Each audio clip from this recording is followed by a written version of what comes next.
Here we go. Oh, yo, what's going on? I wasn't expecting anybody to show up actually. Hold on a second. Hey, Jason. So yeah, whew, got a little time. Decided to drop by, smoke another one. I want to talk about this one because this one is somewhat different. It's the De La Concha. So this used to be a cigar shop in New York, and they closed up, and that's where the Davidoff 6th Avenue ended up to be. It was this one. What's going on? So, and I also want to use this modified ashtray I just received today. So I really want to get it to test to see how it works out. That's why I end up coming up. I decided to smoke another one today. I wasn't planning to, but now I do. All right. So I don't think much people is gonna join because I just post a link. I don't know how many people is gonna end up seeing it. So we'll go from that. We'll go from that. I mean, it's not a big deal. I'm gonna come up live tomorrow anyway. It's kind of late Friday night, so I wasn't sure how many people is gonna actually available. Nice, Jason Martin. I think I just saw a post from you. Was it you that just got something new? I'm not too sure. Yeah,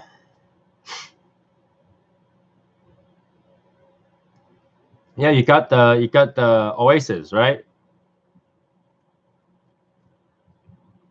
I was like sitting down. As I sit down, I think I saw your post.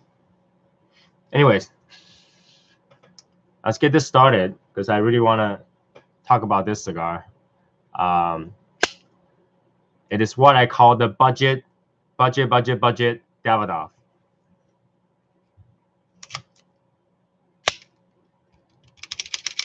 And I don't think a lot of people is gonna show up. Choke. Ooh, spicy. So let's see. Maybe I share the link to everywhere else. Let's get to see. Let's see if we can bring some more people in first. Like that.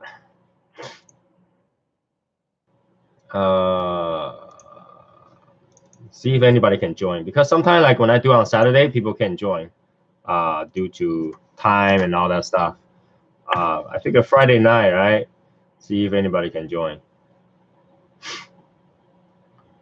Friday night.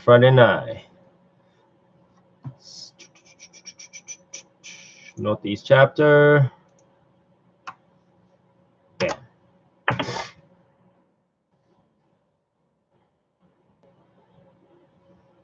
So 41 Northeast chapter.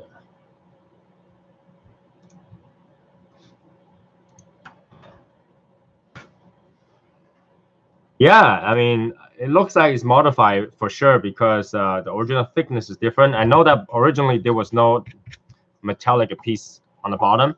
When I first received it without opening it, I was actually afraid that was gonna burn when I tried to smoke on it. But when I opened it up, I saw that piece of metal in the bottom. I said, "Oh yeah, it's gonna last." That's why I really want to try it out. Single day, so you're always home. All right, cool. So let's lit this up. The thing I want to talk about is this cigar. This cigar shop used to be in New York, and basically they, it's like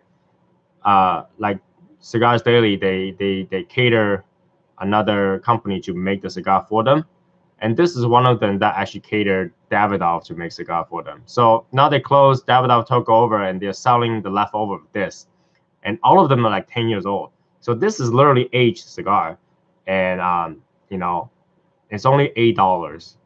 Only $8 because they try to get rid of them, but it's blended by Davidoff, so it's something that I'm kind of excited to smoke.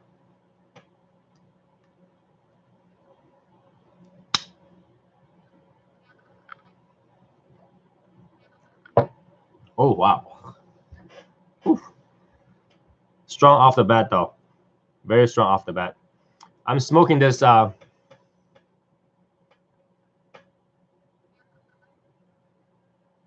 La Concha.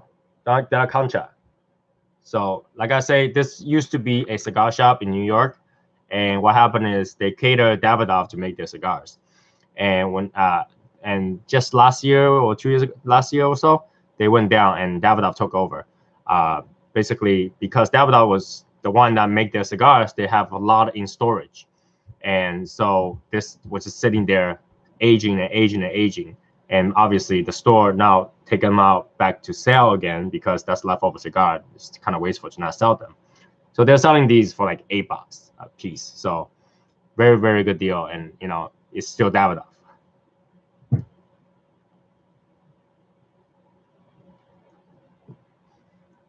Didn't light it well.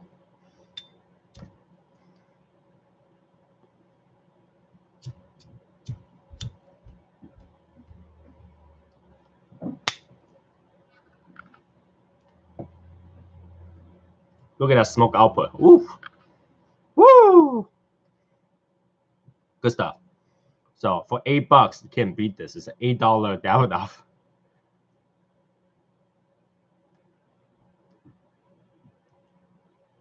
This one, yes, you can get those only in the 6F store. That's the only place that still carries it. Ooh, so good. Heads up though, this is a medium to medium plus cigar. It's not for the faint heart people. This is just very, very just in there. It's definitely a dinner stick. It's like you gotta have big dinner and then have this stick. It's not something that you will have in the breakfast. You gotta feel sick. Peppery, woodsy.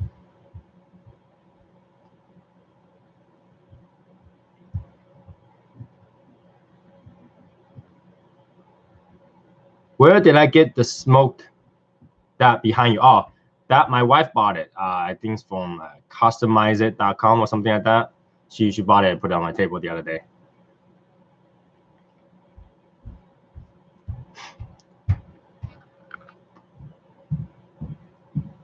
Peppery and woodsy. If you like peppery, this is peppery. This is like, boom, wake you up peppery. Not just like any kind of peppery.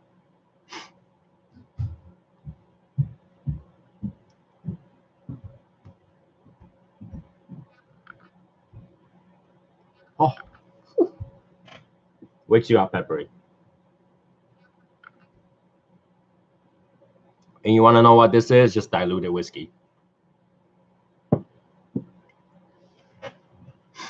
Ooh.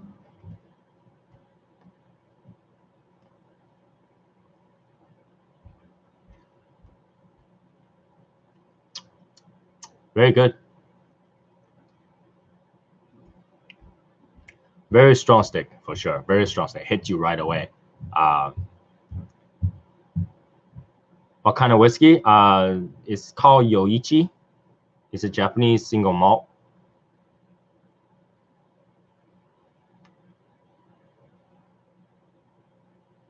It's got fruity notes, pear, and almost peach of a hints to it.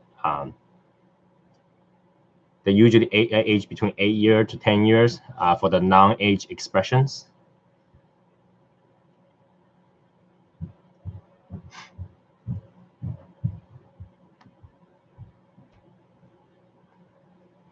Yeah, so I figure I come up and I have another smoke because I want to try this cigar ashtray out, see how it works out, and basically to have another chat. I saw the Cigar Mechanic live earlier, and it looks like they're going pretty well.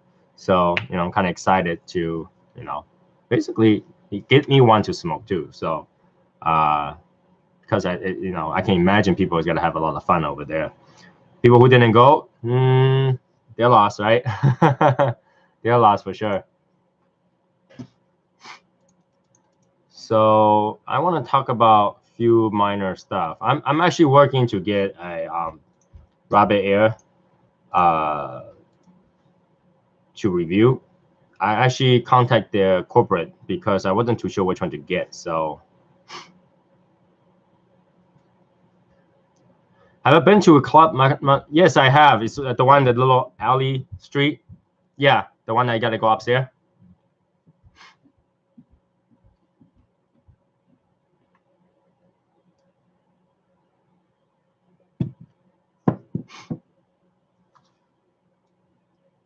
Yeah, I have been there.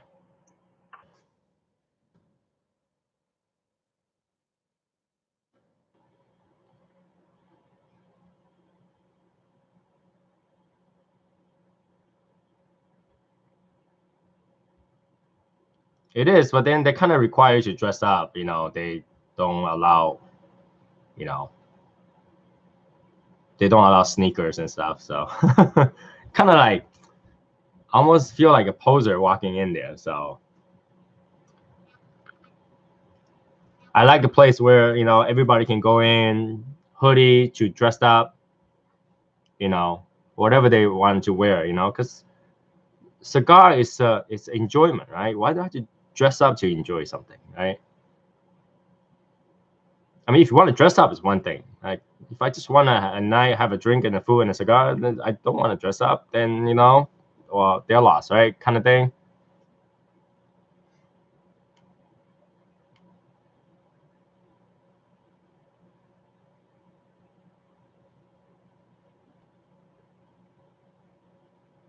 Like after work, after go out, I want to be comfortable. I don't want to be, you know, all dressy and then still have my foot in the leather shoes that I was in all day. I want to have some soft sneakers. I want to have clothes that I don't mind to get ash on, that kind of stuff. I want to because I know I got it when I go home. All my clothes is gonna smell like cigar and alcohol and then stuff like that. I can't wear the next day. Or like I literally just had tossed in the wash. I don't want to do that to my nice shirts. Just a lot of reason why I don't go there. I mean, I like the well, to smoke. I like the Carnegie Club. They don't really care what you wear, so and it's really nice. I like the vibe in there. It's very lively. They have live music and they have a full bar. The upstairs and downstairs feel totally different. It's just my thing. I feel like that. Like I almost feel like a big party in the Prohibition era, like the 80s. It's nice.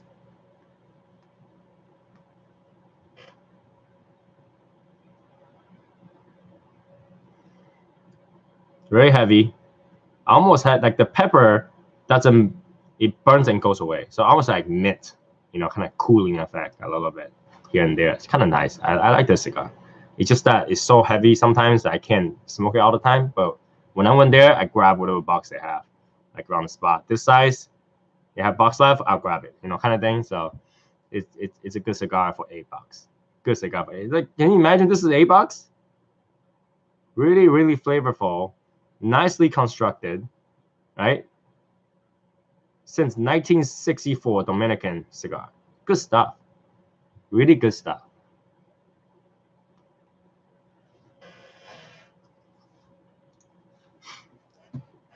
I guess everybody's joining, like enjoying their Friday night. It is 10:31, so people are probably just doing their stuff. I don't know if there's game going on. Is there a game going on tonight?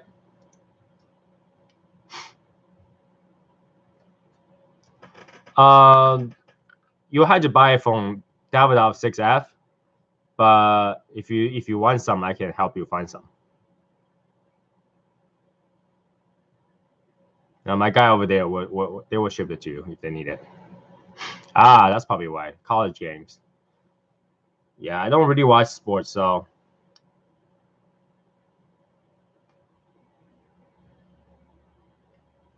I don't feel the same way today about sport than when I was younger. Because when I was younger, I was in a lot of different teams of things.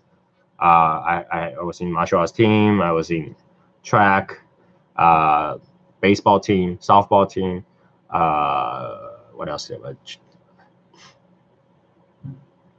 So I when I got older, I just like I'm so sick of that kind of thing, competition.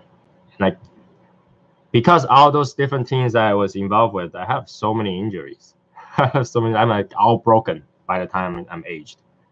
All broken down by the time I'm aged. And one sport I can't play is soccer. And I know people go crazy over soccer. Asians go crazy over soccer. I can't run for shit. I'm like good at burst running, but coming to run for like 2 or 3 hours, no way.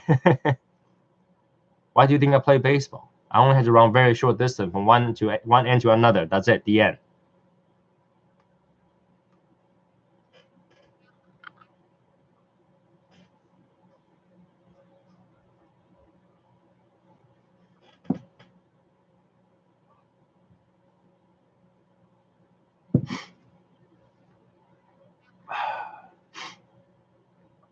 So yeah, sports got to my age, I feel like so broken that I can't enjoy sport as much. Plus, I think nowadays the sports are too commercialized. Back in the days, like team pride is much more important than commercial sales and star player and stuff like that. Nowadays, I just feel like it's a little bit more commercialized than I want it to be. I did get excited when Celtic was the big three was going on at that time because it was a big news. Everybody was like, Celtic's gotta win finally. Paul Pierce is gotta get something. Ray Allen was amazing at his 3-pointer and that kind of stuff. And for Patriots for a while they were winning, but once you have like 4 or 5 rings, it starts to get boring. So.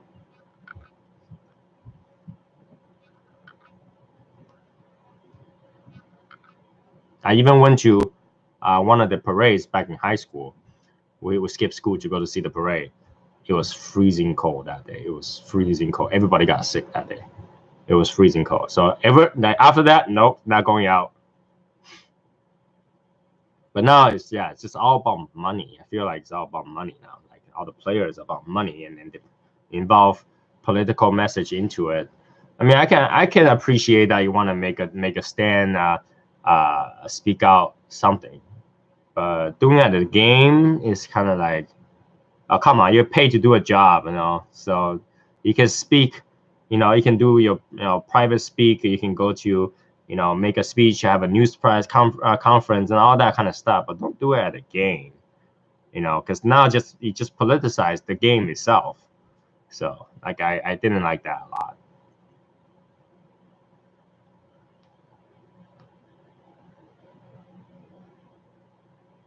I feel like when people go see a game, they take a family to go see a baseball game or a football game or whatever sports game. They're there to relax and just enjoy the vibe of the competitionness, right? And when you pull politic into it, kind of ruins the moment for the family a little bit. Because now instead of talking about how good that game was, you're talking about that one person who didn't stand or whatever that whatever they happened to do, said Neo had a hat on, whatever, it just kind of like take away from the game. I actually prefer they come out, have a news conference, 25 different news channel, with a microphone in front of his face, and says, I want to speak against this, that. That would be much more effective than having, to do that and then fight against their owner and all that stuff. I don't know. It's just not for me. It got to a point where not really. One thing I never get, maybe somebody can explain to me how that works, is fantasy football. I never understood fantasy football. What do? You just choose a team and then see who wins? Is it like an analytic? Because I know people make a lot of money from it for some reason, but I just never understand it. All my Filthy Viking was great. All right. All my Filthy Viking was great. So if they had a bad experience at Filthy Viking,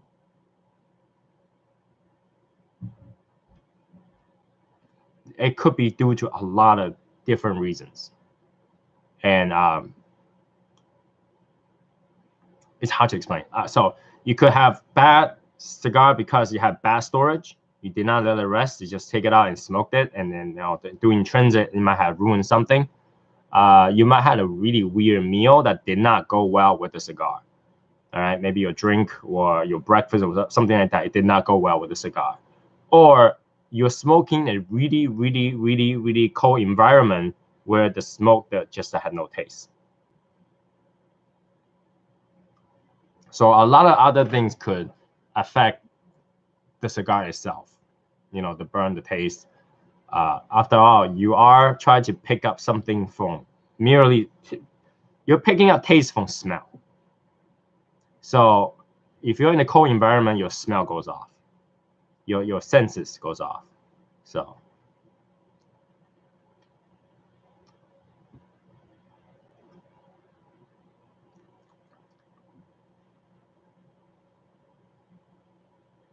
it's definitely, for me, there was not one that's bad. Only bad thing was too long. It's like a long Churchill size. It was too long for me. Everything else was great. I mean, I can't really complain.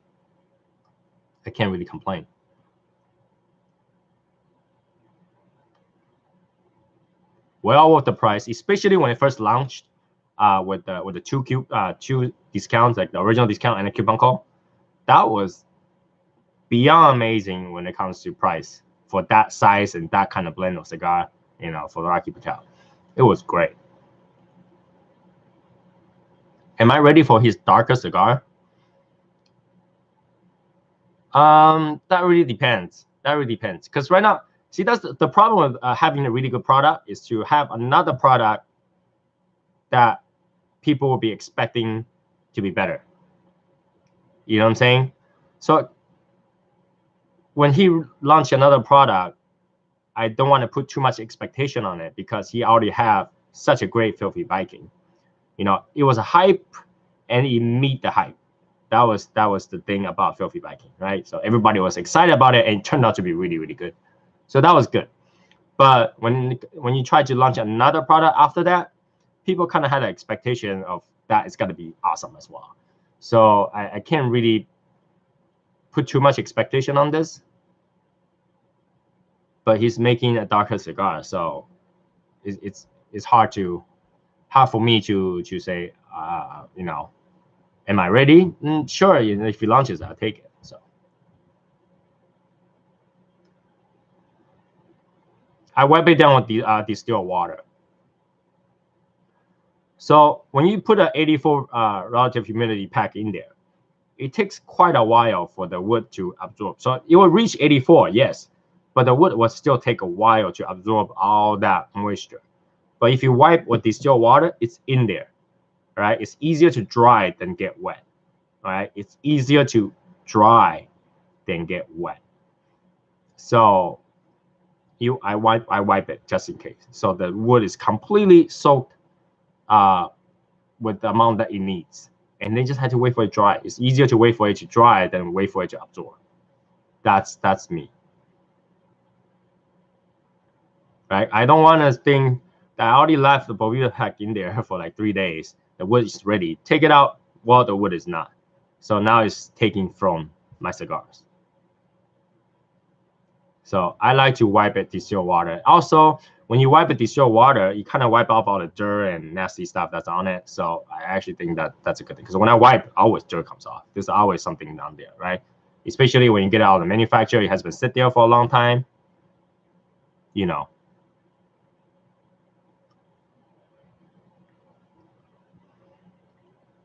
Nah, because what happens is I have humidor in multiple different places. Maybe when I have it in my basement, then I just grab it to the basement side of it. But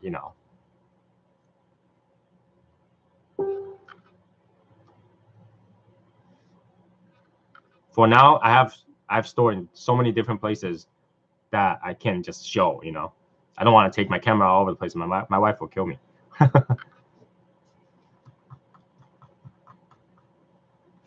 So my wife would definitely kill me for that one.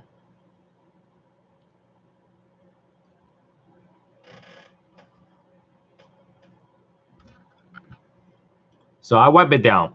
I don't even put a shot glass in there because I don't want excess to create a different environment. I want to wipe it down, wait for it kind of dry. sitting there.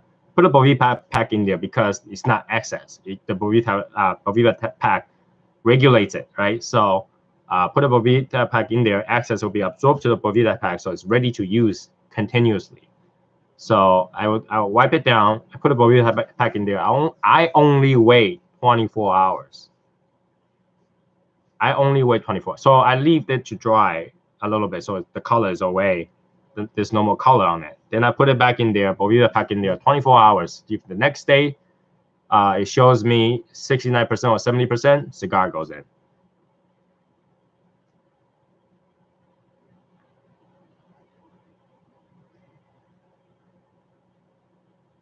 Yeah. No, you should have gotten like a 250 or 400 count.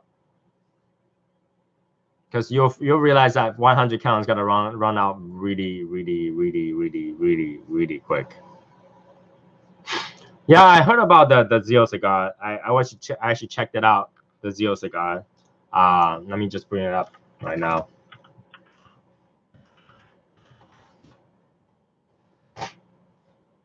I know the day of it crashed, so I didn't get to see it. So right now, they have a website. I really wish they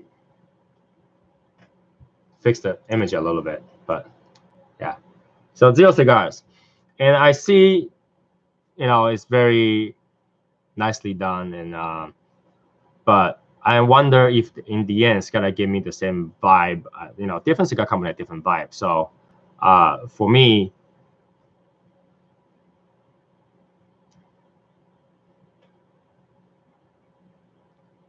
I go with the vibe. So I don't understand why they call it Zio. Let's see meaning. I mean, Zio means a great energy, enthusiasm in pursuit of a cause or an object. So that's probably why they go with that name. But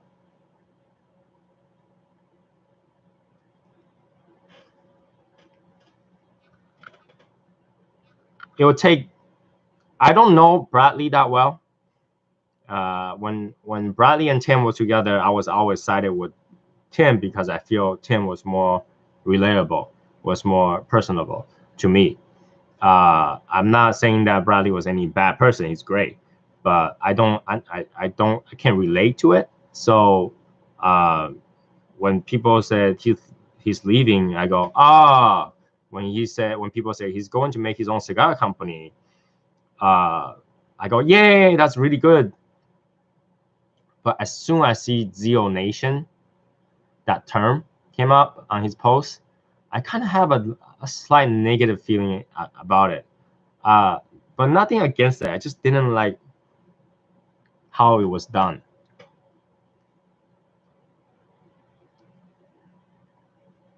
Because I'm not saying that they did, but it felt like a copycat of what Tim does, and they're doing what try to follow Tim's success in that way.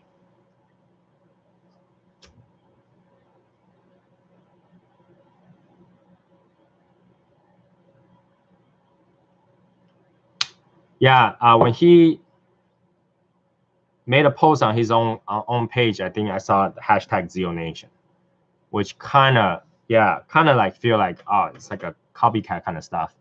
I'm not saying they did. Maybe it's, they thought about the original idea. So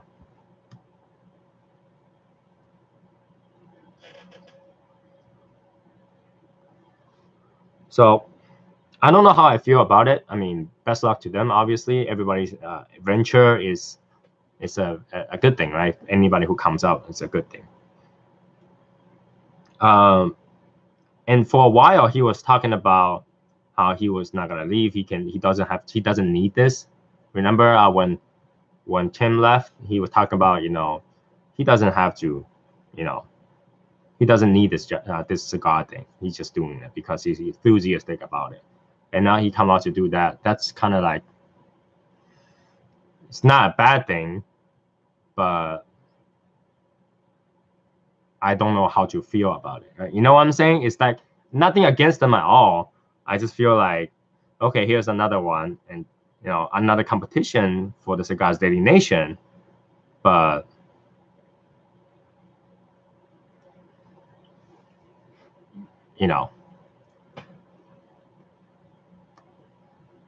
I'm by no means talking trash about them though.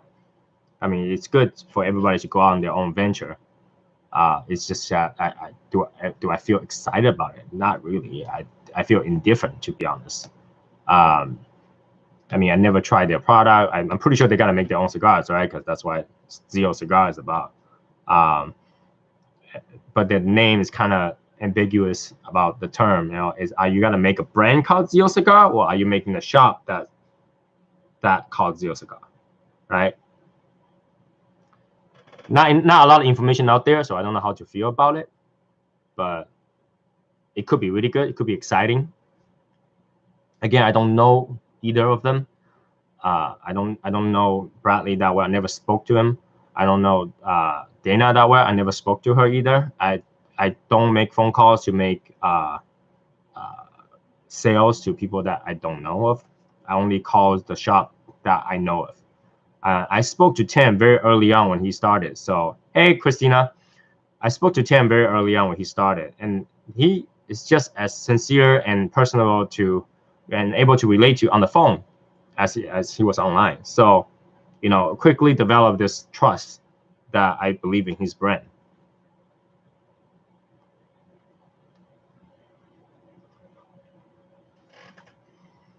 So, and that's how I end up uh, becoming a member of Cigars Daily, that I want to contribute as a member of Cigars Daily, because I believe in the cause.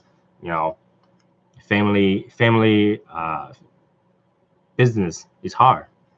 If you ever take business courses,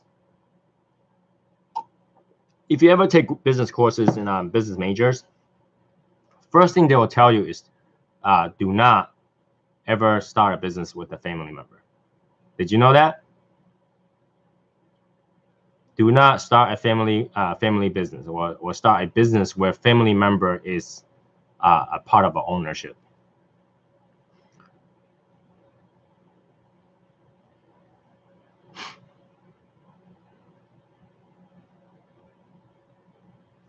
And because the reason is because it's hard. It's that hard. Can you imagine a business where you can argue at work and then you gotta continue to go home and see the same people again? It's hard. So it takes a certain personality, a certain harmony to be able to do that. So, I mean, I wish for their success. I wish for their success. It doesn't have to be either or, right? Just because Bradley's success does not mean you got to take away the success of Tim, right? Just because you smoke one brand doesn't stop you from smoke another brand. So, for all you know, they might be really, really good. Especially if they were only going towards making cigars, then that's totally different category, right? If they become a cigar vendor rather than a cigar retailer. So that could change. For all you know, they might make some killer cigars. And if they do, I will smoke it, and I will be here telling you that is totally worth it. But first they had to create one.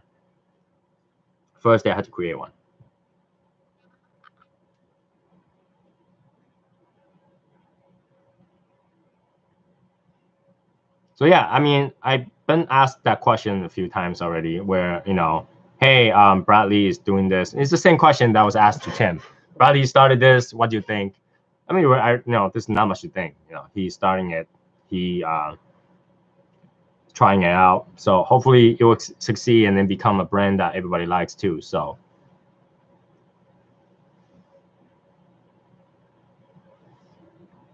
definitely is worth to look forward to, right?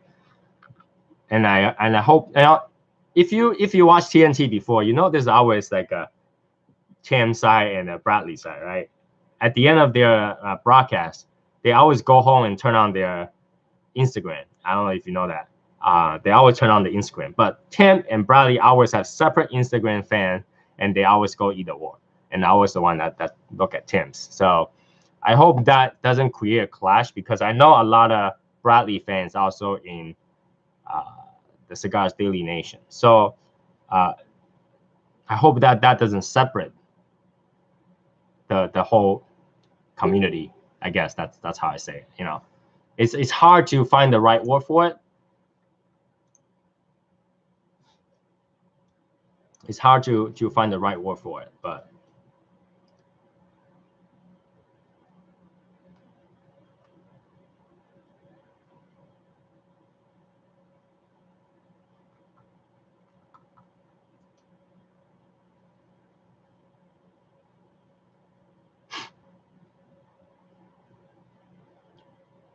it's a yeah. It's more like I'm indifferent. It happened. Let's see how it goes on. But if we got to a point where people start to hate, which I don't think they wish that happened, then we have then you know at that time we'll find out, right? So because I'm definitely you know a team fantastic team person, and you can see that Cigars Daily is blowing up, literally blowing up in all direction, right? He just announced the coffee. He just announced more cigars. His shop from online became an actual retail lounge. It's blowing up. So you never know. You never know.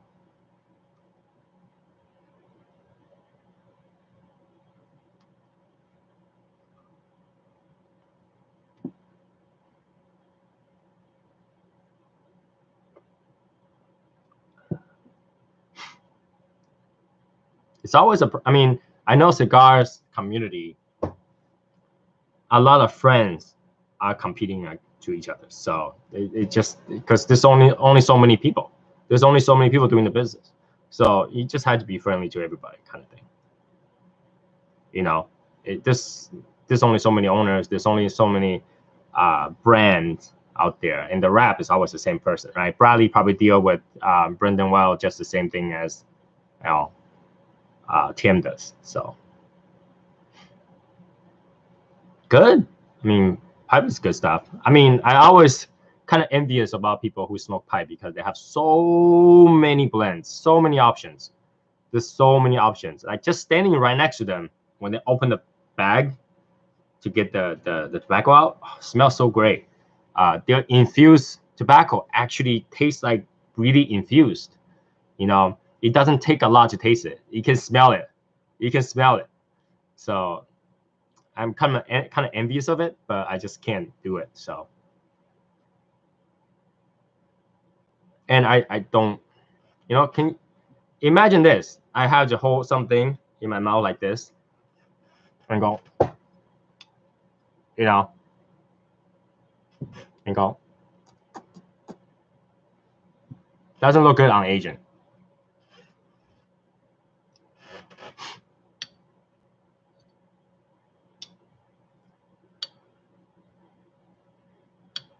Great friends are hard to find, especially nowadays. Especially nowadays. I find that my old friends that I grew up with, it lasts a lifetime. Everybody moved on to where they are they're going to, and but we still contact each other. When something big happens, they travel heaven and earth just to get back to me, and I really appreciate that. So you know, good friends are hard to find. There's so many people that say friends are friends. It's not the same. It's not the same.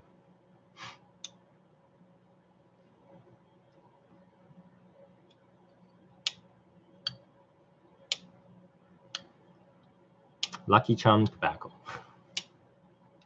So yeah, friends definition back in the day of friend and today's definition of friend are so different. You know what? When I was younger, I always wonder. A lot of people use the word best friend, right? But you can only have one best friend. But America, you can have 10 best friends. But best is the number one. How do you have multiple number ones? You know, it just kind of ruins the value of friendship. But friends are hard to, like a true friend are hard to get. You can have friends, you can have 500 Facebook friends, but how many of them is gonna try their best to help you? You know, different story. Friendship is a tough thing to say, especially in the business world. So especially a business world where everybody's friendly towards you. I have so many business partners, business client that say a lot of good things in front of you, but behind you they're talking trash. I hate those. I hate those.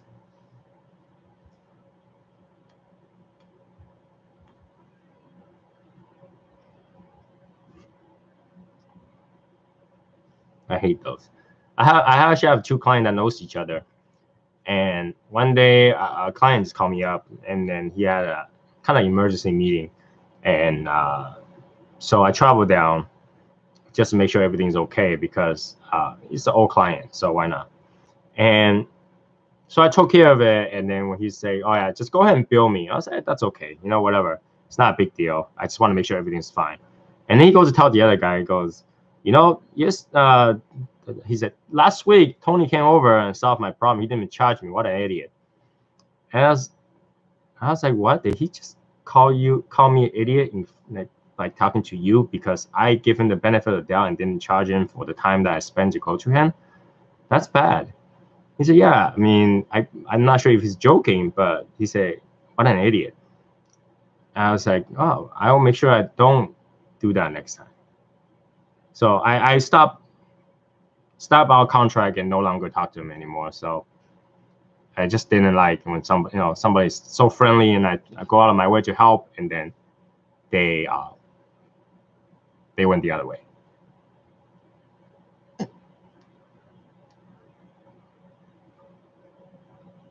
And this is one of the reasons why I have zero client in Arizona.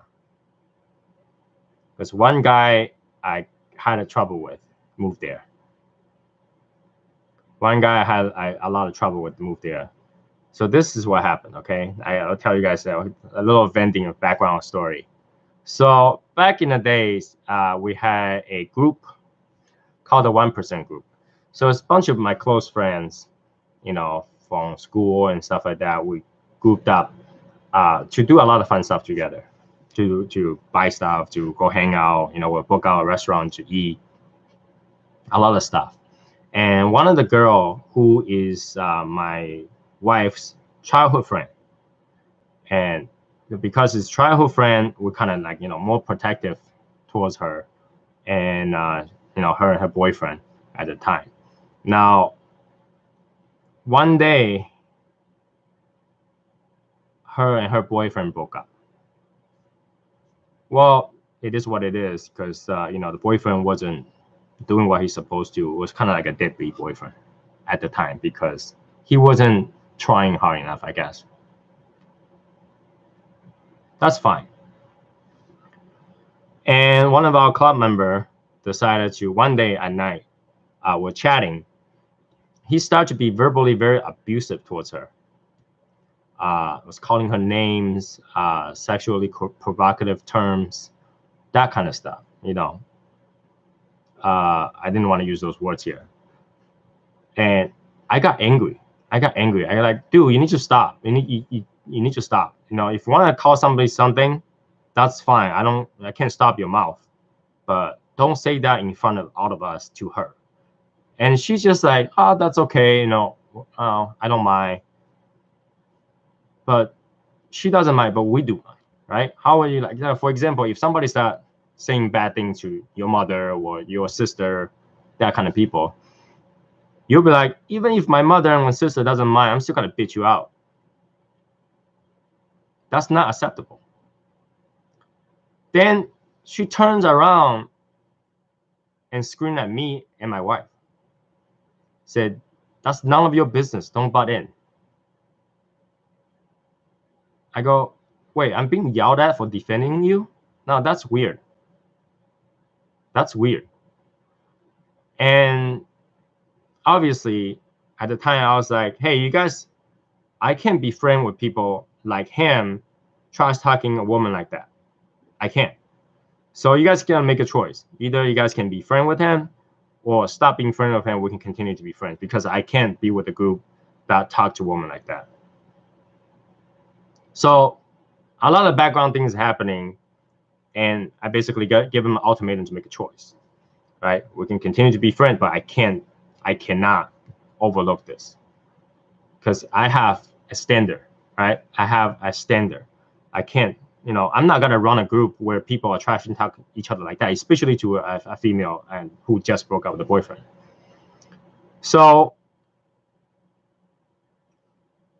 what happened after that is they start to just basically say, oh, Tony's become a dictator.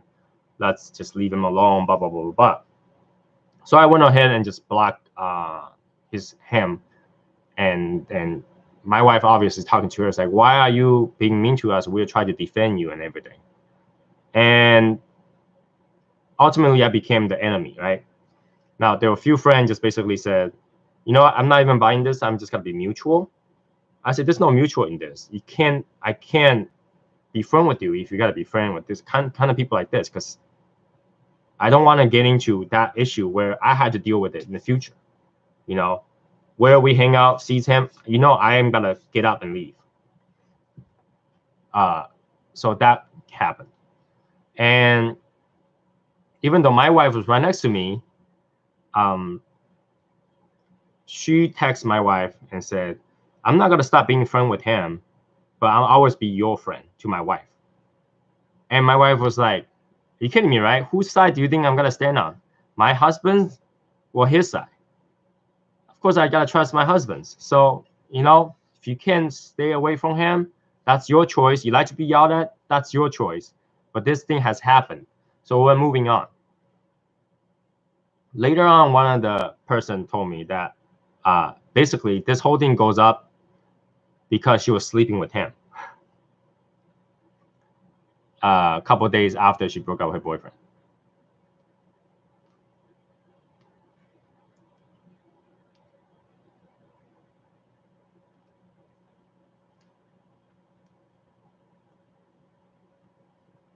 So basically, that guy was kissing and telling at the same time, indirectly, and insult her while at it.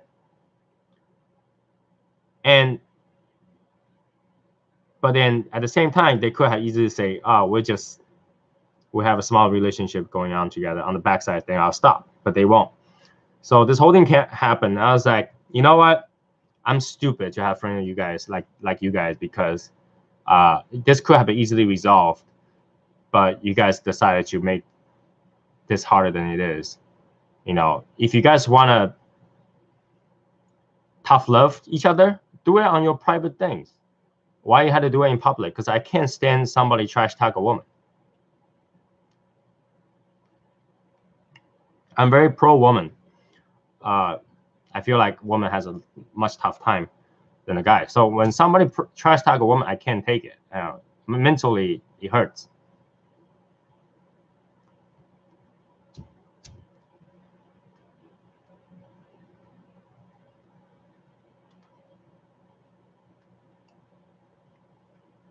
See, this is what happened when I smoke slow and he goes out.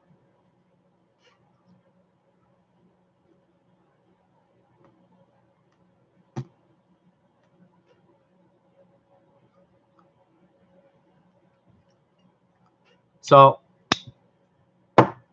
I can't. I mean, that's friendship. So all this time I trusted that friendship. I do my best to make sure things are going. We have events, have fun, relax. But it won't even last because somebody decides to sleep with another person. What's the big deal? You want to sleep with him? That's fine. I'm not gonna judge. But you shouldn't let your friends worry about you and not explain the situation, end up turning around against them.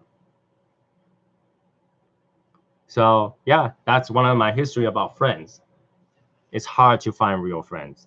It's hard to find real friends. And this is one of the reasons why when you see me on the Cigars Daily Nation, someone's trash talking one of our members, I'm gonna step in. Even if I have to be public enemy number one, I had to go in and say, hey, no, don't do that. You're wrong. And usually end up to be something more than what it is. especially to a female member. I can't take that. So I gotta have my standard. I gotta have, even if it doesn't mean anything to anybody, I have to have it for myself. And yes, I do have a good wife. Thank you. So yeah, that's the whole thing about that. That's like a dark history of, someone like me. I could get really angry. Few things I don't allow, right? Hurting of my family, hurting of my friends, hurting of a minority group, that kind of stuff. Now, it's such basic human thinking, right? To have a common sense to not do that, but it does happen. And for me, it triggers me. It takes me off right away. I go from 0 to 200 right there. So yeah, a lot of time it bothers me.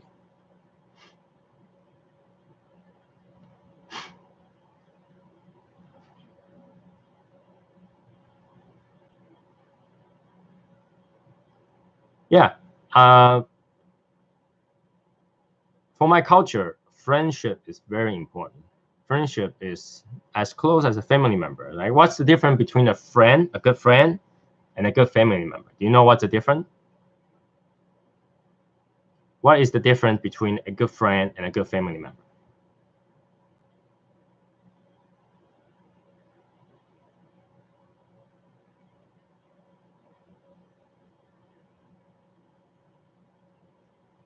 Now, this is what it is, all right? And this is, don't take this offensively, but you can't choose a family member, you can choose your friend. So I take friends' value very high because I had to choose who to be my friend. I can't choose who's gonna be my mom, who's gonna be my dad, who's gonna be my grandpa. Well, I can choose who's gonna be my friend. So when I choose one, that's gotta be a lifetime friend, right? Just like a family. I get to choose this. I get to choose my wife. I get to choose my friends. I don't get to choose who's my mother, who's my grandpa, who's my grandma, who's my aunts, who's my 16 different aunts. I don't get to choose that. And a lot of time where my mom's like, oh, look, this is aunt, whatever, whatever, whatever. You better respect her and, be nice to her. And I always tell her, no. Now, if she wants me to be nice to her and respect her, she better show me the same respect. She said, "Oh, she's your aunt." I didn't choose that. I had no choice. When's my calling that? I didn't tell my grandfather to have another kid, right? So for a family member to earn the respect, they had to earn it with me. Like I don't just contact them and say, "Hey, auntie, whatever, you need anything?" No. For me, even as a family, you had to earn that respect. You had to earn that mutual relationship. You can't just say, because I'm your uncle, you better respect me. No, nah, not really. You're my uncle because my grandfather decided to have a kid. So yeah, it's kind of like a different take on relationship for me. I mean, my family feel like weird about that. My family feels super weird about that.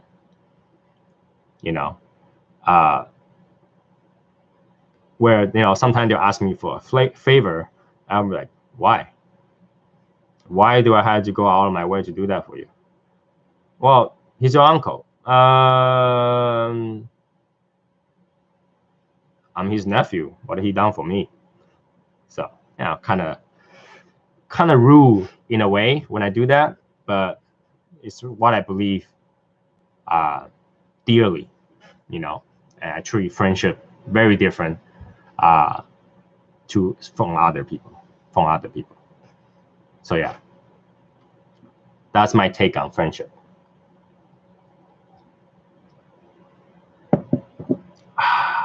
Very nice.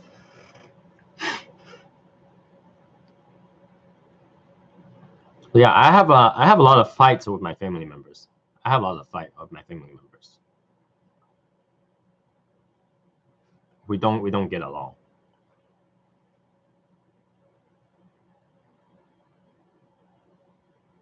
Hey, even Facebook friends, I filter them. I actually choose who I will add and who I will not add. I'm not trying to be mean. There are people that I don't respond right away. I had to think about it. I was like, do I want to be friends with this guy? Let me think about it. So there are times where well, of course there are times where I just didn't get to it, but there are times where I wait a couple of days just to think about whether or not I want to add this person. So because to me, a friend is very important. Every 3 months, I delete friends on my Facebook.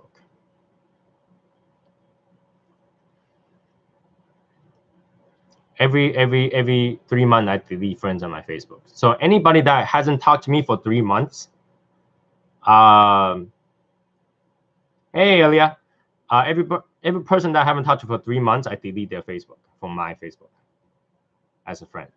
I remove them as a friend.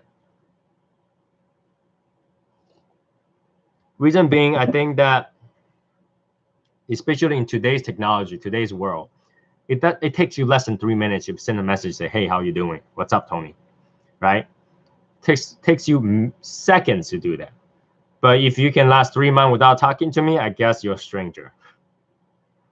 Tonight, I actually lit up one of these. It's called De La Concha. It used to be a cigar shop in New York, and they catered Davidoff to make their cigars, to blend and make their cigars. So what happened is they went out of business, and Davidoff had a lot of those left, so they started selling them, and they went out the shelf really quickly because they were $8 and change, $8 and change Davidoff. Super strong though. It's definitely not something that you want to smoke during the day. Super strong, but it's really, really good for the price. I definitely recommend it. If you can find it, get it. If you want to trade, let me know because I have a lot of those. But they are very strong. Just so you guys know, it's like full body.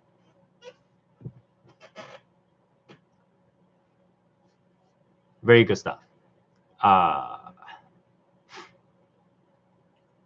Yeah. So if they can take a few moments to talk to you, it really means you don't matter that much, right? I try to talk to everybody when I look it up, all that stuff. Even at minimum, Facebook tells you when someone had a birthday, right? At least say a happy birthday, right? But if they haven't even done that for years, nah, you're a stranger. You're a stranger because they didn't feel like they can take that 2 minute or 1 minute in their lifetime, in their busy day to say happy birthday or hey, how you doing? How's the thing over there? Or when you have like a blizzard or something like that, say, hey, Tony, I heard you gotta have blizzard. Are you guys okay? That's what friends do, right? If you can't even do that, you're a stranger, right? I can tell you that even stranger will say hi to me on the street once in a while, right? A stranger on a good day will be like, hey, how you doing? Nice hat. But if you don't even do at least that, you're no more than a stranger, right? When Christina makes a post every morning, everybody go up there and say, hey, nice, hey, good morning, blah, blah, blah, blah. And we haven't even met in person. So we haven't even met in person, but we're close enough to at least say that, right? At least think about, hey, did you have a good day? That's a nice smoke that you have. Thumbs up. But if somebody is your friend on your Facebook, they couldn't even do that within 3 month period, 3 months, 90 days. 90 days, they couldn't even say, how you doing? Then I really don't need to see their trash on my feed. So one thing I don't go to ever is a class reunion. I go to a lot of events.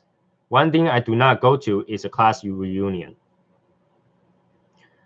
Why? Because if you're a good friend, you talk to each other already. You'll find a way to hang out. If you're not a friend, I guarantee you're not gonna do much at the reunion either.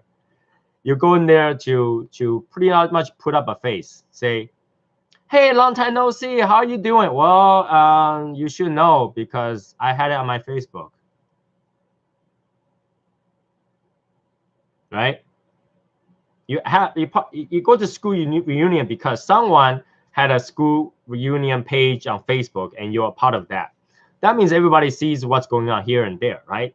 So if they haven't talked to you for that long and they haven't communicated with you and then went to the school reunion just to say, hey, how you doing? What's going on? I haven't seen you forever. Well, yeah, because you didn't make that effort to see me. That's why. And you didn't know what's going on because you didn't bother to read my feed.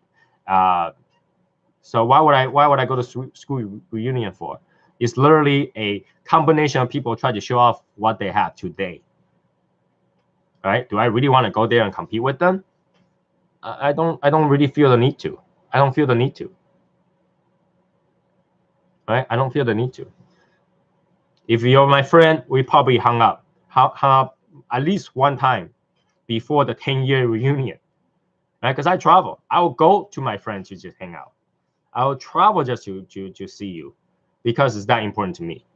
But if you don't even know what's going on with me, then yeah, we're strangers. Why am I dressing up to go to a school reunion with really bad food, probably bad drinks, and wasting my time, pay parking, go through the trouble? No, why? Right? What do you really need to see about those people that you didn't care for? And maybe few of the people that actually bully you back in school. That's one thing I never go to. I didn't feel the need to. I feel like it's a event where people go in there just to show off what they have today, like how successful they are, and probably belittle those people who did not get so successful. You know, because what else can they talk about? They see a friend, maybe this friend became a doctor, and then you have another friend that work in a wood shop, right? And the doctor one's gonna go all over the place, shake hands, blah blah blah blah, and then say, "Hey, why you doing? How you doing?" And then he goes, "Oh, not bad, you know." And so, "Oh, what do you do now?" "I work in a wood shop. It's really nice." And he's gonna go, "Oh, I'm that much better than you now. I'm a lawyer now. I'm a doctor. I make $1 million a year. So, have you seen my car outside? Have you seen my car outside?" Yeah. You know, you didn't know that, right? Look at my skin. So good, right? I use like a $10,000 cream on my face. It's beautiful. Oh, yeah, you couldn't afford it when you work in a wood shop, of course. But that's okay. You know, people like you, that's okay. You know, that's what school reunion really became. So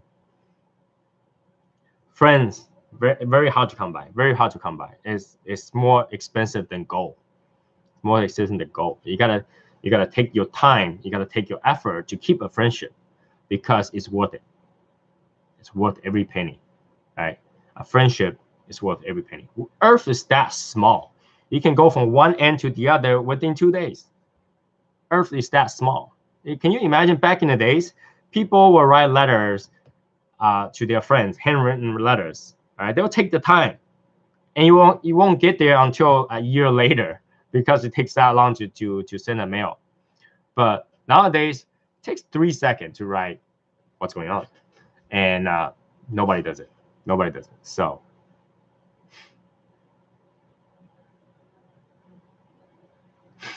I hate some of my teachers, to be honest. I hate some of my teachers. I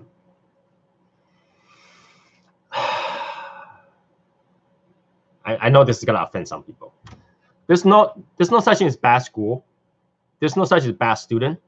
Okay, there's only bad teachers. If you have bad grades, blame your teacher. All right, you couldn't get in somewhere because of your school, blame your teacher. The school didn't do anything. It's just a platform, right? And you as a student, job is to learn. Well, now pressure's on who? The teachers, right? And there's got to be one teacher that drives you to sleep every single time. The class is just that boring. The teacher is just going by the book. It tell you exactly what's in the book. And then you like, if you just want to teach whatever in the book, why am I coming to school? Just give me the book. I'll read the book. It's faster. I can go through in 1 day. I don't have to go through a whole year of snow, traveling, doing homework, going through tests, listen to your crap, just to learn. I can read book. So a lot of teachers doesn't give you that. They don't try. And when you have a bad grade, they blame you. They're like, Jason Martin, you need to pay more attention to class. Your grade is horrible. Right? And back in the day, nobody will say, well, my grade is horrible because your teaching sucks. Right? Nobody will say that. But to me, that's what I believe. I think that I didn't learn well because you didn't make the class interesting. I have plenty of other teachers that I rather stay a whole day in that class.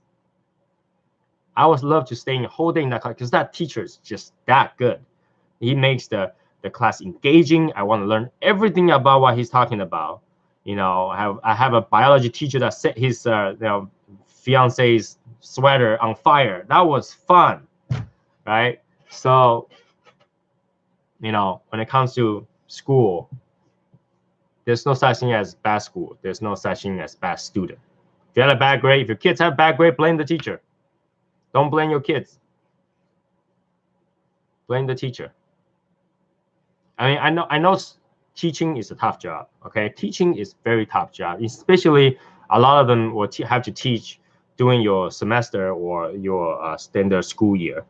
But when the school is not in session, they have to find another job to make up for that gap. It's tough. But because it's tough, it makes even more of a reason for them to try harder, right? Because we only have so much time learning. We only have so much time learning, and a lot of them just treat it as a job, not really as a teacher. You guys gotta love this story.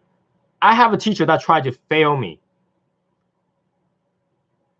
And guess what course that I was taking? What course did I take where the teacher tried to fail me? No, I love my English class. My English teacher is really nice guy. He actually got forced out of the school and then opened a restaurant. He's a nice guy. Ready? The teacher tried to fail me in Chinese history. Chinese history, she's tried to fail me for.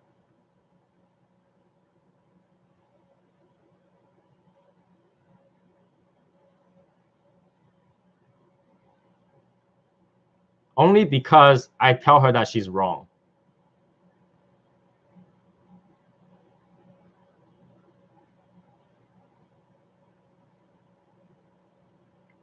Only because I told her she was wrong. All right, she was trying to teach about Mao Zedong. She was trying to teach about history, about how Chinese people feel about Mao Zedong and stuff like that. I was like, you kidding me, right? You're telling me I'm wrong? I'm Chinese. I know this history since I was born. You tried to fail me? I actually take it up to the dean at the time. She tried to fail me because she doesn't agree with what I say. So whatever my answer was wrong. So right. So she will grade the test and say that's not correct. And I say I'm not gonna give you the wrong answer. I'm not gonna allow you to say that's the wrong answer. So, and being a current generation Chinese, Taiwanese people, she tried to get us to hold the red book. I don't know if you guys know what the red book is and what it symbolizes. Having kids like me holding a red book is like having a Jewish salute a Nazi salute. I was like, you got to be kidding me, right? I'm not gonna read that little red book. My grandfather's uncle died because of Mao Zedong. So why am I gonna read that little red book? What is the red book? If you look into it, you'll find out it's almost like a Bible people follow, because back in the day, people there's a cult following Mao Zedong through the revolution against the government. So they were overthrowing people who have land, landowner, people who have money, because they think that communism, everybody should have the same So they have this rule book kind of thing. So my grandfather's uncle is well off. He had to jump off a cliff because you know, his farm and those people who worked in the farm rebel against him. And you want me to read that book and look at the statue of Mao Zedong's head? Hello. You know, try to get a black person to join KKK, or get a Jewish people do a Nazi salute. Not gonna happen. And she tried to fail me for that.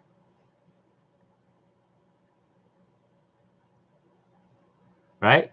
And then she was trying to, hey Joseph, she was trying to also talking about this Barbie. So Barbie has a Chinese version. You know, they always release like limited country version, and one version is called Qi Pao Barbie. And she's like, that's the special name for this Barbie, and it's you know, it's a very Chinese thing. I was like, no. Qi Pao is what she's wearing on her. That literally called Qi Pao. That's the Chinese dress. She blew up. She blew up. She just doesn't like it. So guess what other thing happened?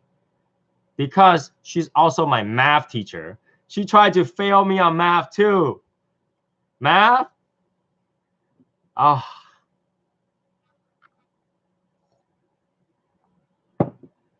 So in the end, she tried to basically fail my elective and fail my math.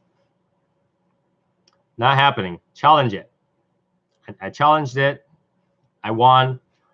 She's still teaching this school after I left, but man, I hope that back then there was good social media. It would have been much better. I would have got her. I got her fired on the spot, but it's just wrong.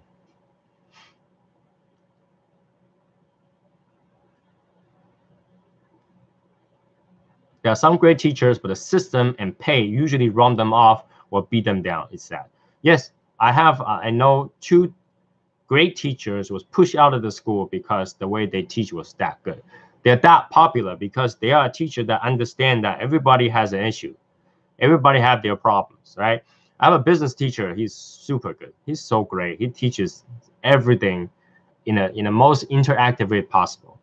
And he got pushed out of the school. He got fired because he was lenient towards the students.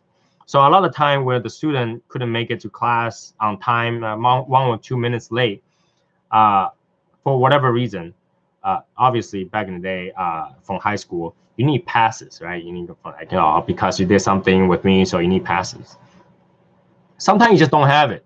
Like between here to the class, you decide to take a dump. You can't make it within that 10-minute time run from one end to another. Shows up. Oh, why are you late? I had to take a dump because my stomach was bad. Okay, go sit down. That was not acceptable to the rest of the teachers because they feel like that he's getting all the spotlight and then the rest of the teachers getting trash talk. So they push him out of school. All the good teachers always get beat down. All the bad teachers stays. But what can I say? It is what it is. I'm glad I'm out of school, and I'm glad that I'm old enough now. In the future, I'll be a parent. And when I become a parent, I will be the one that advocates for my kids. Right? If my kid got a bad grade, I'm gonna go yell at the teacher. I'm gonna go yell at the teacher, not my kids. And if my teacher I would love to have children as soon as I can.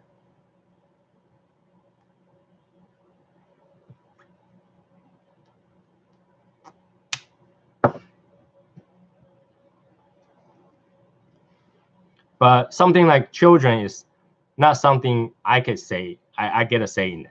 God have to decide when I gotta have it, right? I do my part. I do my part. But when it's gonna happen is by chance.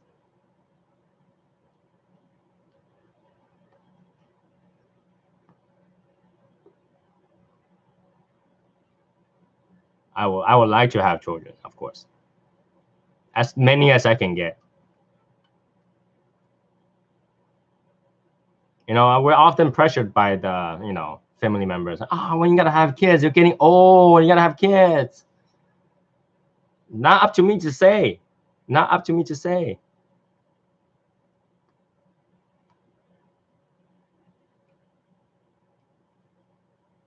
But I feel like when I have kids, the first thing I will do is to encourage my kids. Make sure my kids has a lot of friends. Also make sure I join the PTA. Because my kids got bad grade, if the school calls me because my kid did something in school, I'm gonna bitch at the school, and I'm gonna bitch at the teacher. I'm gonna open a PTA session just to bitch at those people. Why? Because they didn't do their job. I send my kids to school. You're responsible to make sure my kids learn something. My kids didn't learn something, it's because you didn't do it right.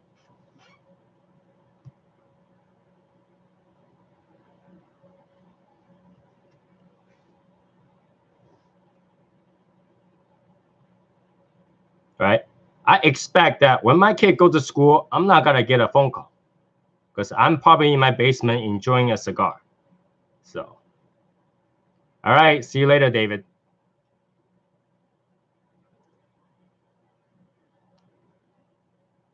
By the way, let's talk about this cigar. Now, enough of those really serious talk. That's this talking. Let's talk about this. So, full body cigar, definitely full body cigar. You get what your money for, but and the flavor is throughout, consistent, very strong throughout. It's not gonna give you any part that's too light, not enough. All right, you get. If you can't tell how peppers taste like, you can taste the pepper. All right, you can taste the pepper in this thing. All right, you can taste the wood, you can taste the tobacco, you can taste they're strong, they're in your face. You're like, I'm here in this cigar, consistent throughout. Very good stuff. The reason that I keep going out is because, like I said earlier today, I can't take a lot of pepper through my nose, so I tend to smoke slower.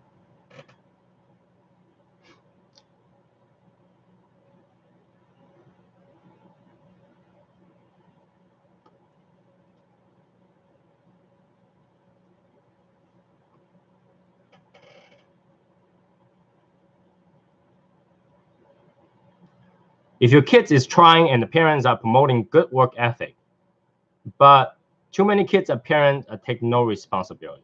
Of course, if your kid comes home, you can't even take the time and say, how's school today? I want to know about what happened to school today. Something fun, let me know. Then you're not doing your job, right? When I was a kid, I went home. First thing I want to hear is, how's your day? When my wife come home, first thing I ask is, how's work? How's your day? Because, life is not that simple, right?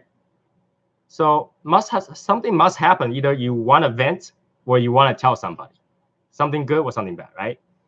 And you gotta really take that, right? If the kid says the teacher teaching me something I have completely no idea what he's talking about, then you know the issue. You can address the issue. So, of course, parents have to do their part, but parents do their part at home, right? The teacher has to do their part at school.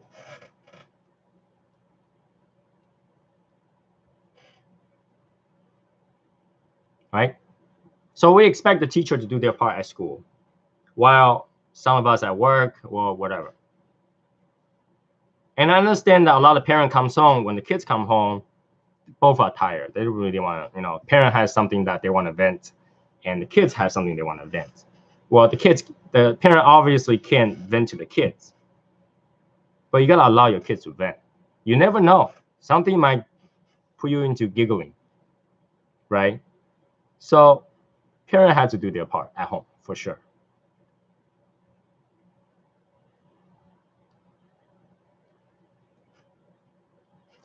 There are so many ways out there to figure out a math problem. Yes, you're right, Joseph, but there's only one right answer, right? So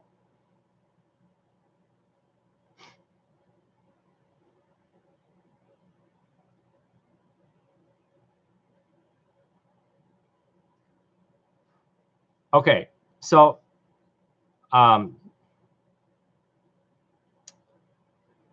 I want to address that. So your wife is a teacher and the kids are on the phone all the time. The whole class don't care. It's frustrating. I understand that. But I'm not saying that your wife is not a good teacher or anything.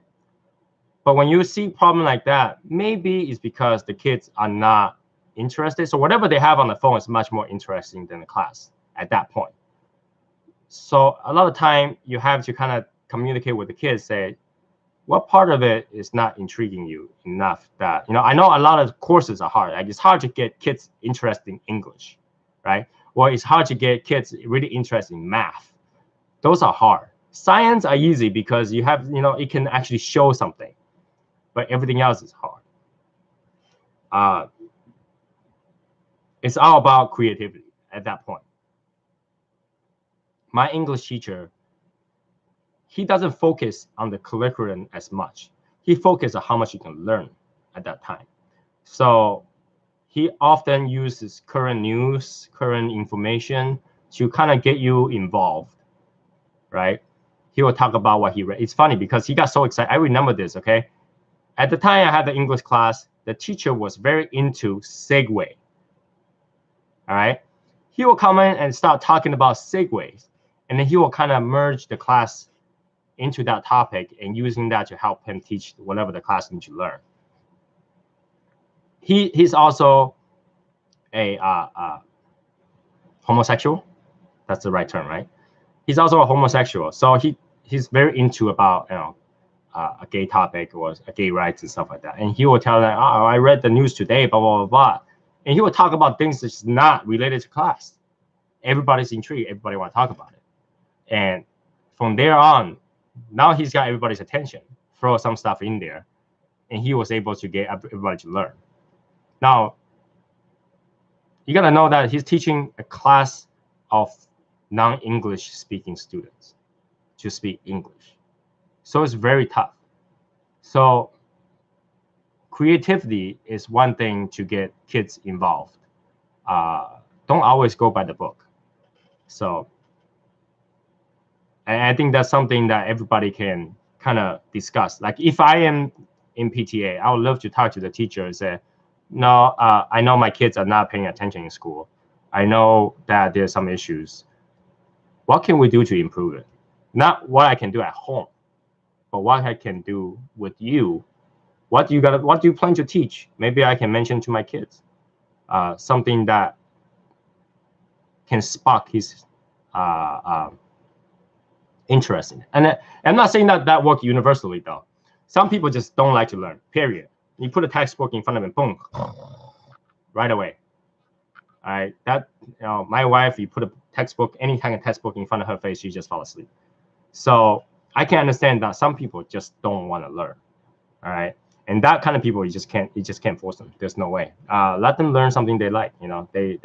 How many people uses Quentin? Let's not even go that far away. How many use calculus at your work? Does anybody use calculus at their work?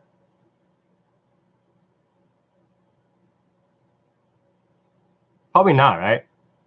When's the last time any of you used the SAT word?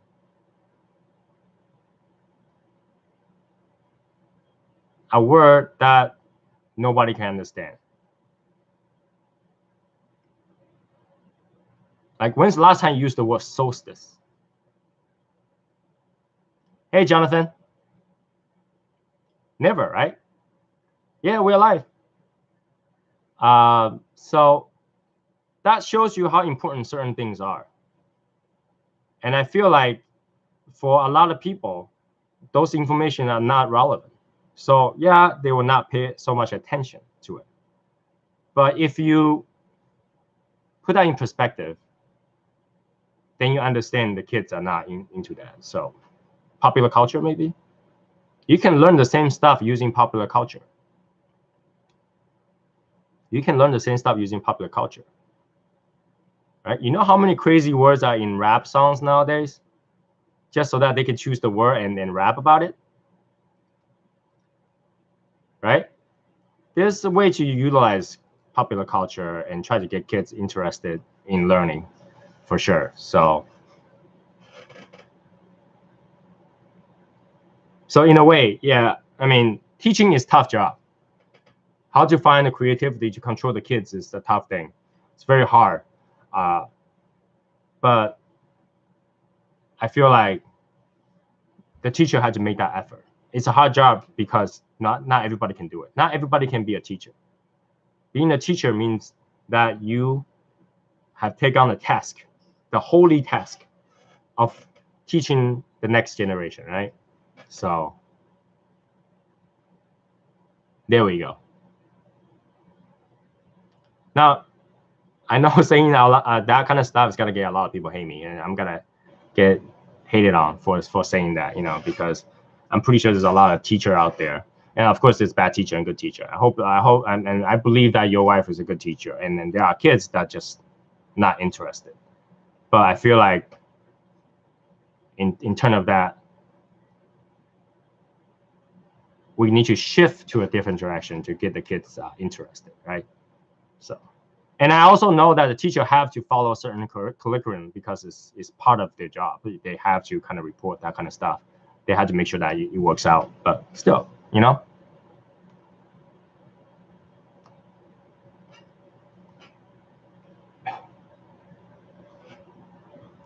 Hey, Glenn, what's going on? Are you smoking something today right now? I mean, there's a lot of things going on today. This is my second time on right now. So I know a lot of people probably already have a couple of smoke for the day.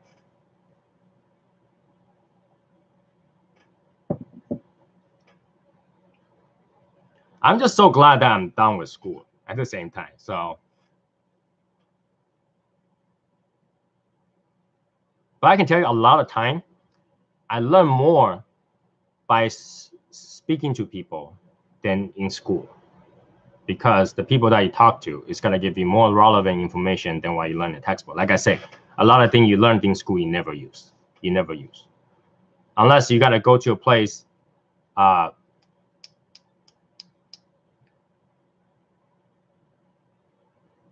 Nice, Glenn.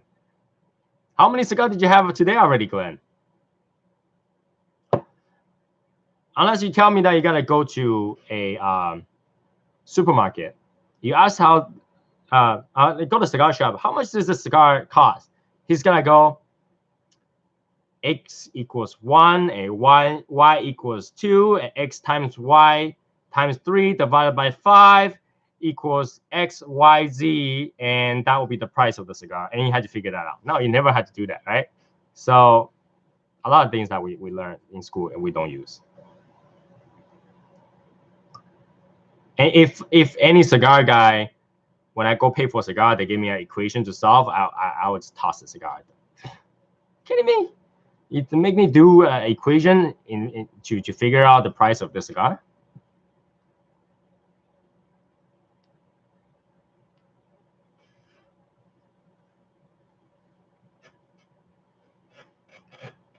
So yeah, that's a tough question. It is a social issue, and then time change a lot and things happen. So I'm glad that's over with. That part is totally over with. That I don't have to deal with anymore in my lifetime. I get to call the shot now. It's good. By the way, just while I'm at it, I'm using the cigar tray that I obtained today. It actually works quite well. This side is perfect to land the cigar on. Just want to show you guys that. I figured that I smoke it right now using this because it's using the late night hour, and right now it's literally late night hour. Good stuff. I enjoyed it a lot. Are you kidding me? I'm a sucker for this kind of stuff. Handmade stuff, I go crazy over it. I can't help myself.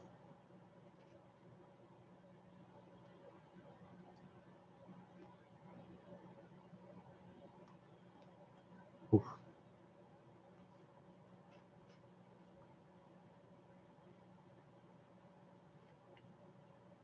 And I appreciate people sending me stuff. Like, You really don't have to. I feel great receiving them, but I also feel bad receiving them because you guys had to spend the money and send stuff to me. So Chris is not here. So yeah, don't send stuff to me. Don't send stuff to me. I feel bad.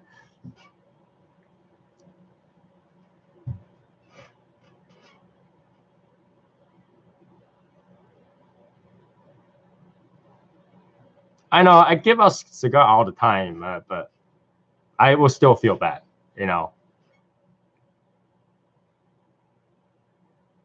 But you know,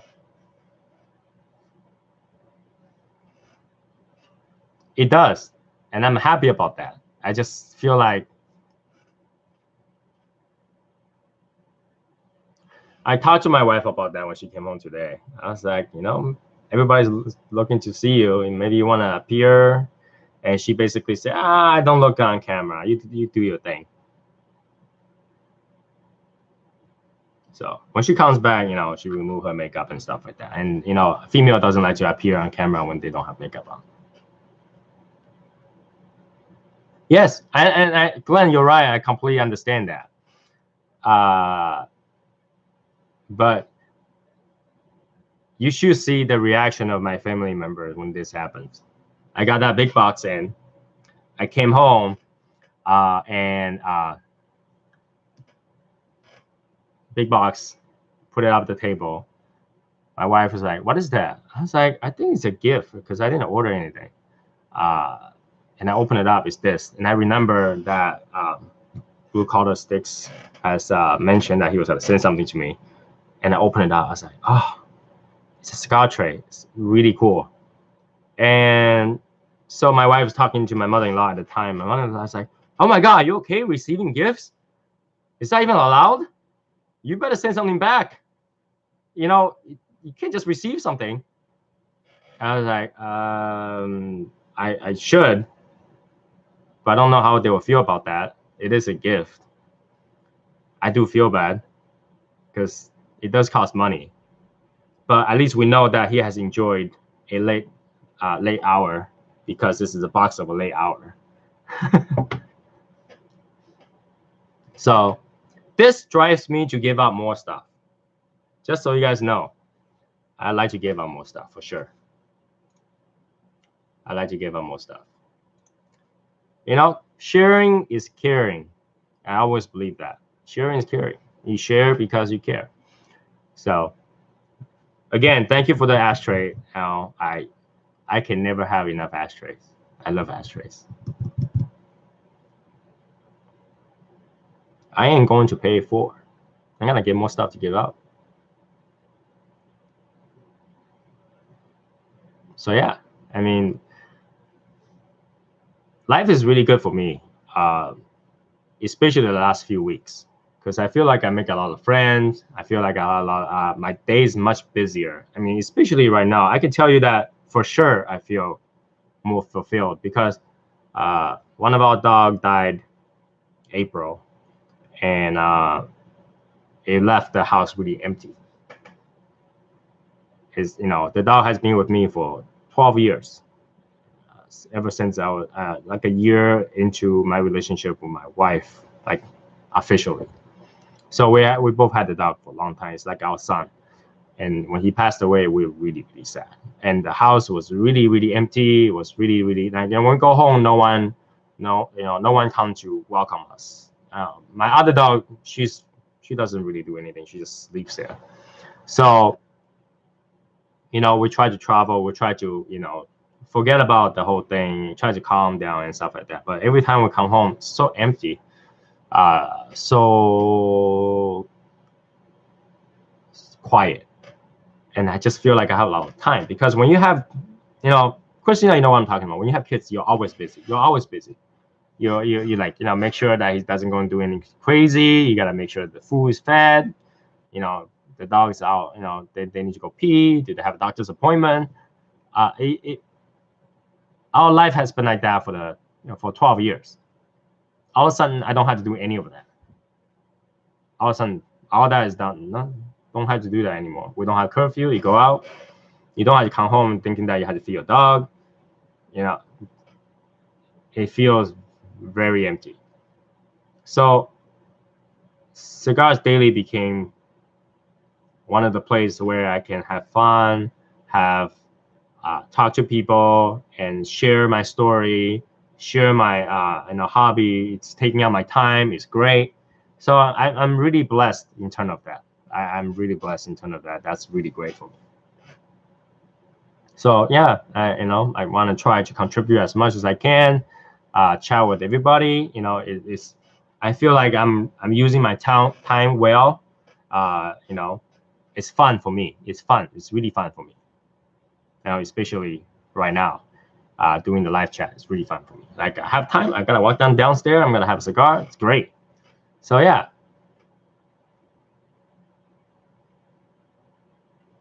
It is a good social time. It help me, when you don't have a spare time to yourself as much, you don't think about all that kind of stuff. You only think about the happy things. Like my wife, once in a while, she will have to look at her phone, the picture and videos of our dog. And a couple of days, actually 2 nights ago, she was looking at it, all of a sudden just break down crying. The dog really is a large portion of our life. So large portion of life, and I really and then so I'm more blessed than her. Obviously, I have this group to talk to, but she only had me to talk to. So it's good. I'm trying to remove this band because I'm done with the cigar. Again, this cigar is really heavy. This cigar is full body for sure. For someone that's used to medium cigar, you're not gonna be able to finish it before you feel the hit.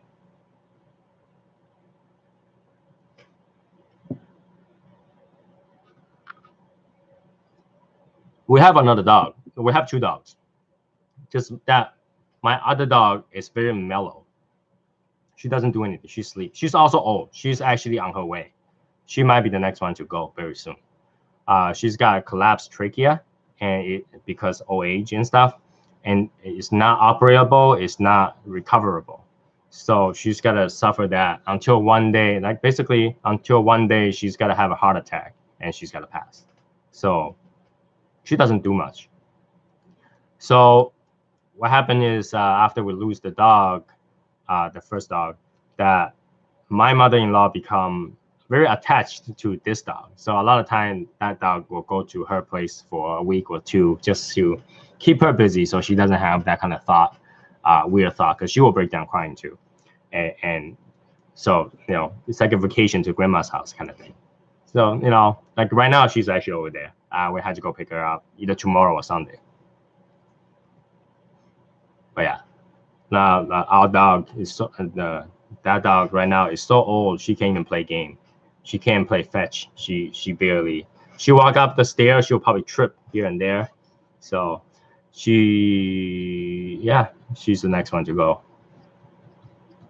So yeah, and in terms of kids, that's why we're very actively trying to have kids, but it is not something that we have control over.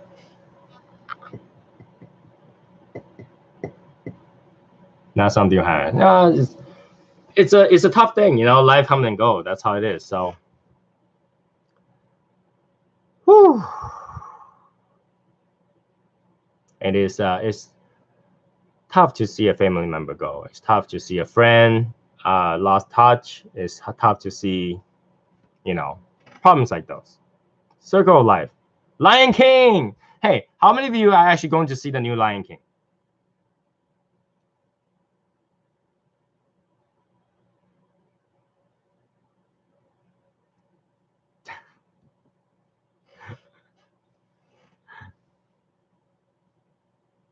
It's kind of weird because they're saying that this is the live version, right? They gotta make one with the real lions, computer generated lions. But I kind of feel weird because when you see an animated character, you kind of expect them to talk. But when you actually see a real lion cub, like a 3D model, but like realistic lion cub, start talking to each other and singing Hakuna Matata, it kind of feel weird. I think it's gotta be a weird one.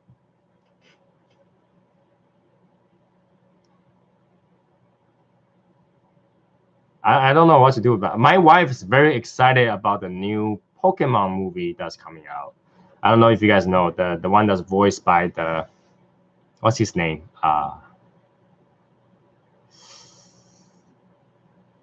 Ryan Reynolds.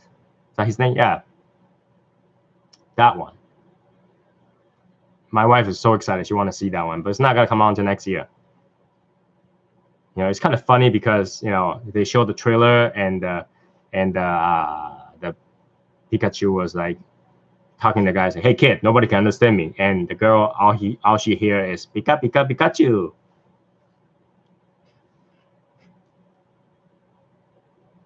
Oliva V series, but Melanio is actually really good cigar. I have a whole box of it. I love it. They never fails you too. They never fails you. It's good cigar. It's good cigar. But some people actually, some people don't like it. They have a bad time with it. I really question sometimes. I always tell people to give it another try because when it comes to V is famous for a reason. V is much better than the O, than the G, than the non-character ones. It hasn't failed me.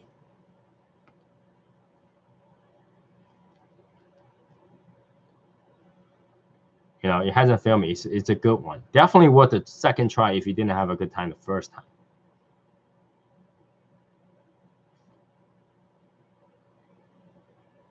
It's much better than those. But it is a medium body cigar, though. It is a medium body cigar. It's short, but it's medium body cigar.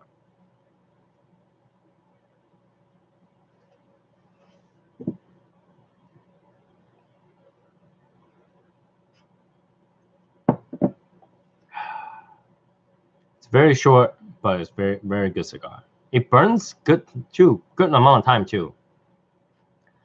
Liga Privada, number 9. T52 is stronger. So if you had number 9, you're like, oh, it's a great cigar, but I just wish there was a little bit more. Then you would choose T52. So if you like number 9, give T52 a try because a lot of them actually like T52 better. A lot of people actually like T52 better. I've heard a lot of people say, oh, I had a number 9. It's not bad, but it's not that good. And then when they try the T52, is oh, that's exactly what I needed. That's exactly the blend I need.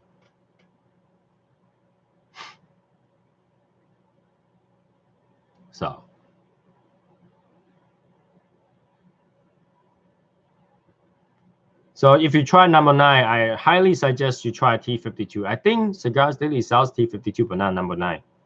But not number 9.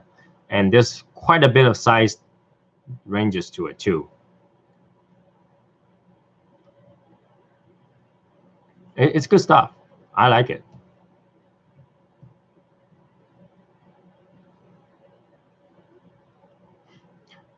That's actually, you know, are you talking about the mint feel or the mint taste?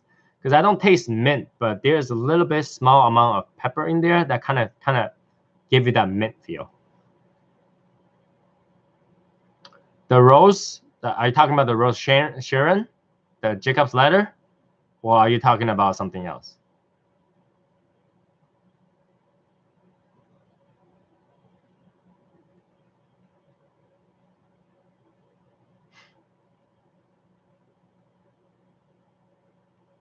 It's a good cigar. It's a good cigar.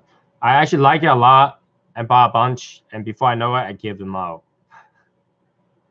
Now I only have one left. I had to buy more. It's a good cigar.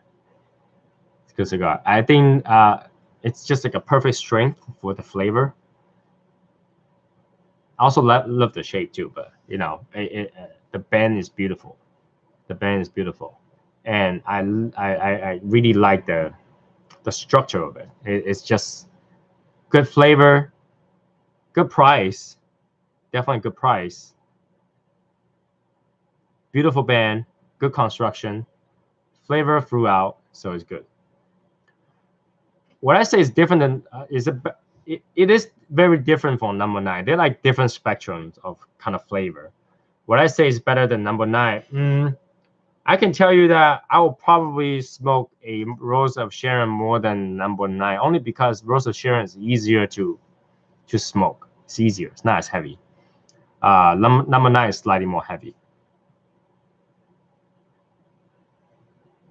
So number 9, you kind of have to have a meal. Rose of Sharon, no, you can just like, get a coffee any time of the day and just smoke it. I actually think that is much easier, much more versatile smoke.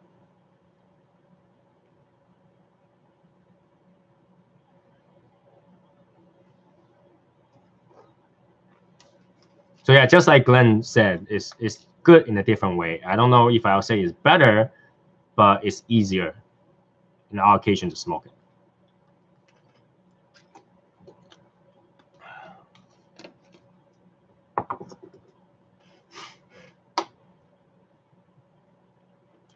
T52 Cigarello doesn't have the same punch as the regular T52 though.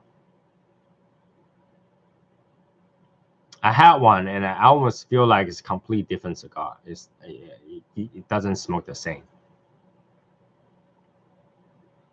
I did not see that. I did not see that. Sweet Jane Cigarello size? Is it in the front page?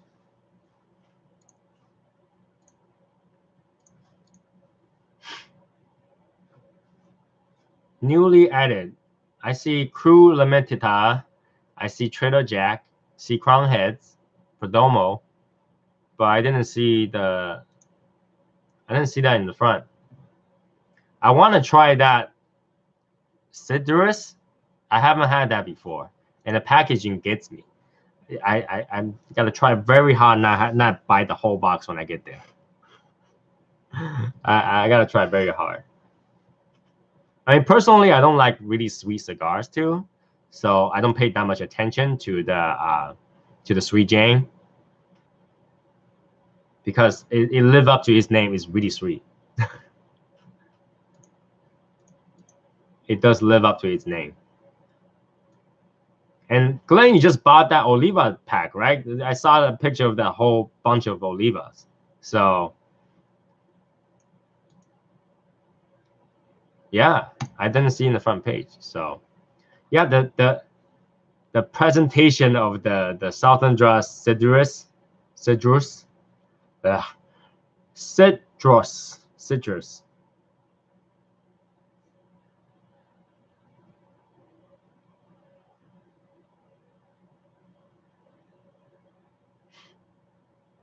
No, I was thinking that if I buy a lot, I just have them ship it to me.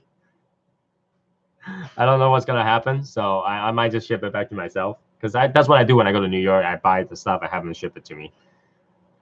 But the presentation for this thing, the Citrus Bellicoso Fino, the green intrigues me. The presentation is beautiful. I love that color, and the container is like, it's one of those. It gets me. I don't know. I want to get it. I want to get it. But because I never smoked it before, I didn't want to just buy the whole box. So I'll go there and I'll smoke it. If it's good, I'll buy a whole box. Man, I can almost think and almost imagine myself getting sick for smoking so much over there.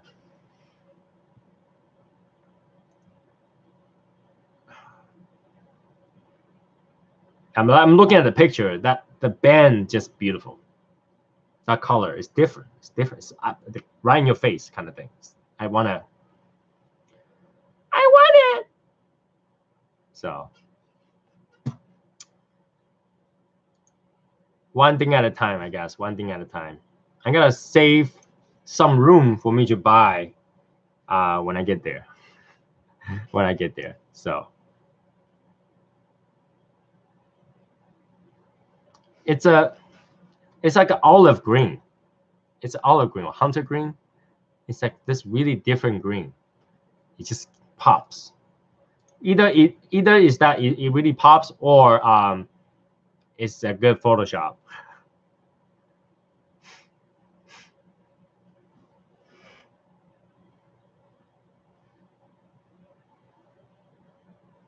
Oh yeah, that's right. You're buying the big humidor, but you can always get a some small storage for now. When is it gonna be delivered? Go ahead. When's it gonna be delivered?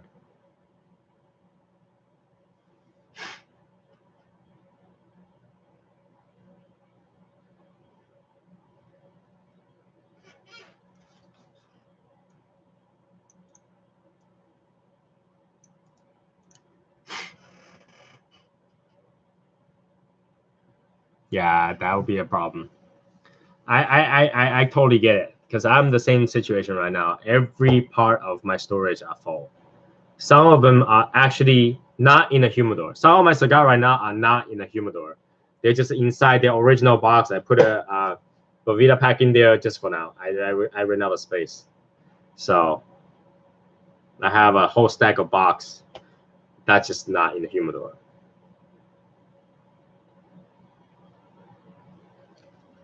What is a good humidor that's budget friendly that you can age sticks in? Christina, have you talked to Nate Reed? He's got 2 small humidor for sale because he's quitting the hobby. You might be able to buy some used ones where that will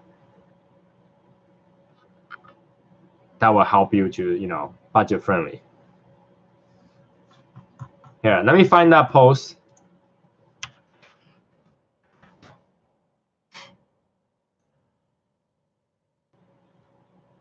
And I'm gonna tag you on it.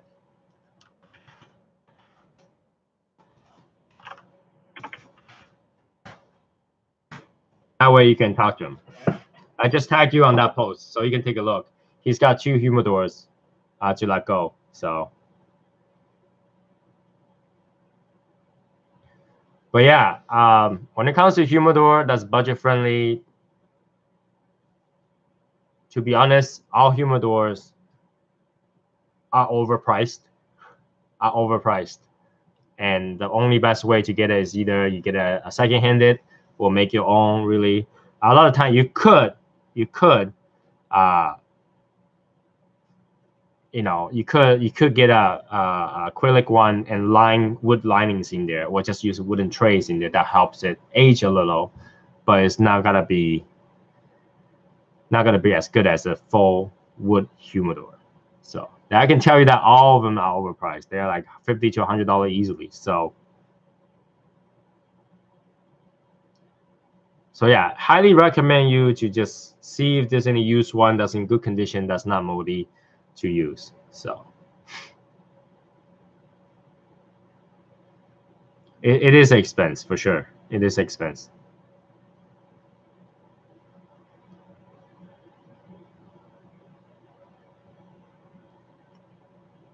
It's crazy expensive.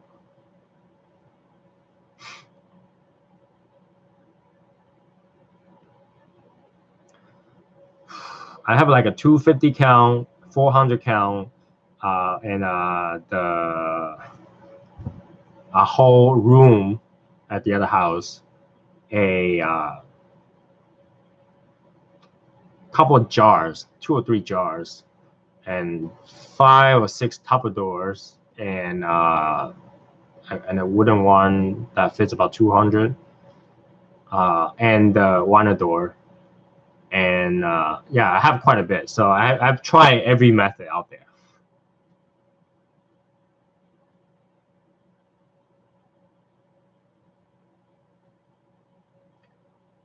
Christina, when it comes to humidor, you don't really have to care about the brand. The brand don't matter. You just need a wood. Just had to make sure it's the right wood. Which one works the best? That depends. When it comes to aging, of course, the wooden one works better.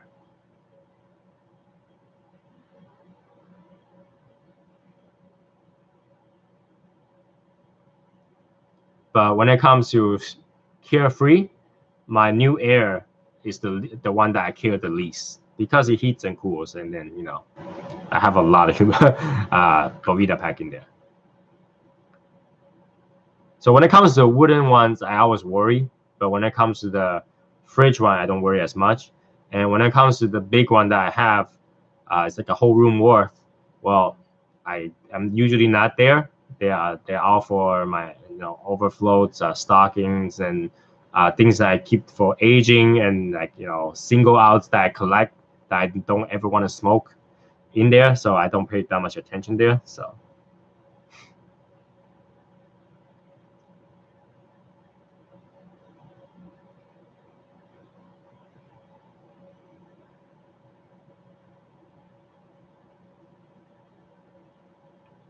yeah, you've guys seen my working process for progress over here.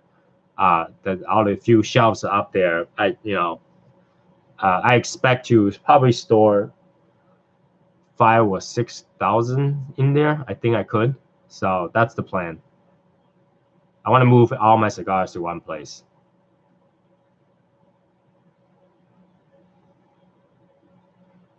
That's the plan, so that I can just smoke here.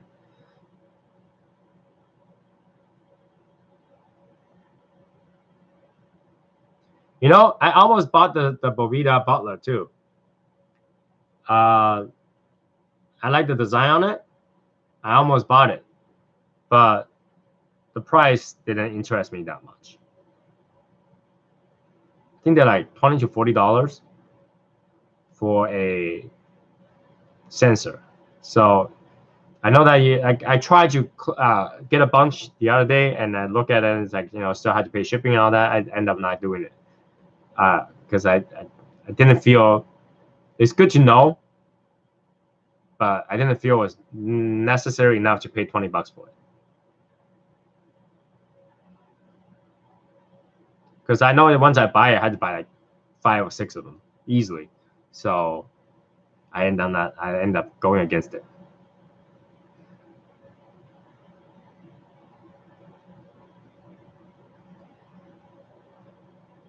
Yeah, I maybe one day I will buy it. I just right now I didn't feel like it was worth my $20. Because especially for me, I take my time to check out my humidors all day. So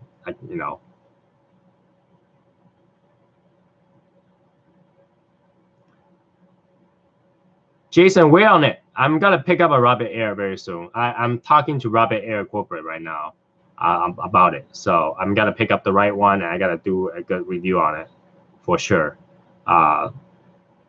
Just wait on it. It is a huge investment. You're looking at $500-600 easy. So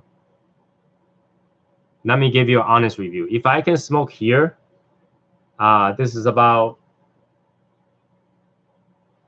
600 square feet. If I can smoke here in 600 square feet room with one, no problem, then everybody should have no problem.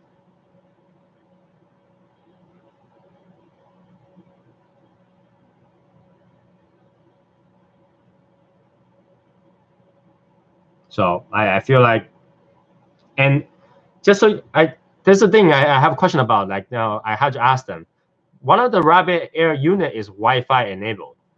So I wonder what you got to do with the Wi-Fi on it. I mean, turn it on and it's on, turn it off is off. What do you need to check? Room temperature kind of stuff? I don't know. Because it's just it's just an air purifier. So I had to look into it. That way I can give you guys the best information, because it's such an expensive unit that if you're gonna invest in it, it better be good. It's gotta be $600 worth. Because right now you can get a lot cheaper for $100 or maybe $2. I see a lot of review online already about that. Everybody say it's amazing, blah blah blah. Like I say, I haven't went to one cigar lounge with multiple units that did not smell like cigar.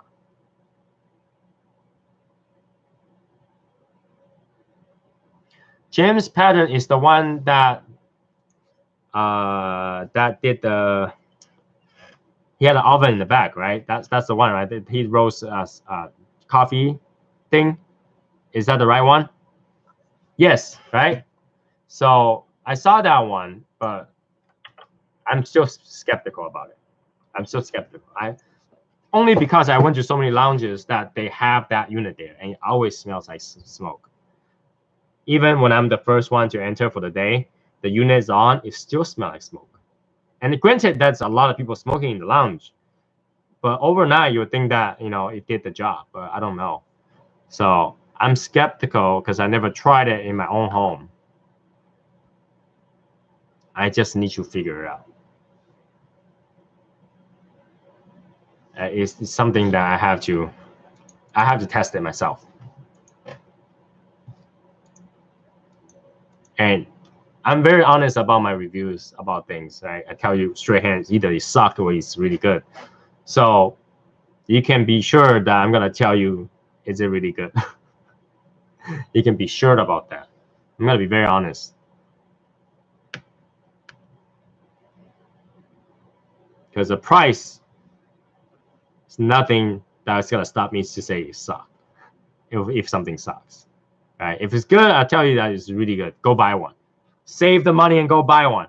But if it sucks, I'm not gonna tell you. I'm gonna tell you that it really sucks. Don't spend the money on there. Right now, I'm about to give that thing away, kind of thing. You know.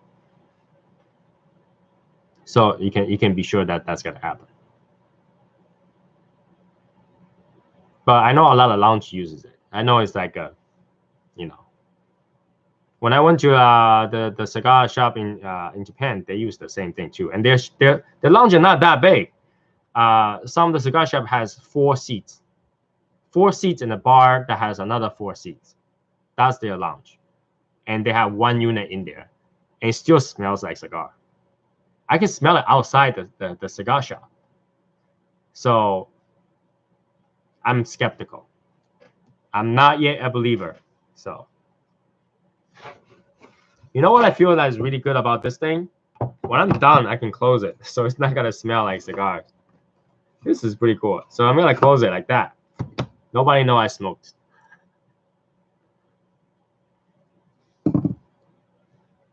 I'm giggly when I look at things like this. Cassage. So yeah, that's my next plan. Hopefully I can get that soon and done. So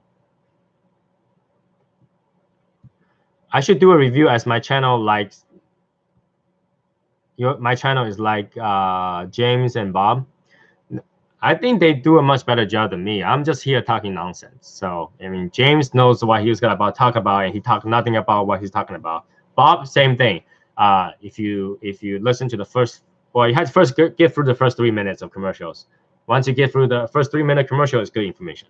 So I mean, I'm just talking nonsense here. I'm like the guy that never stopped talking. The annoying Asian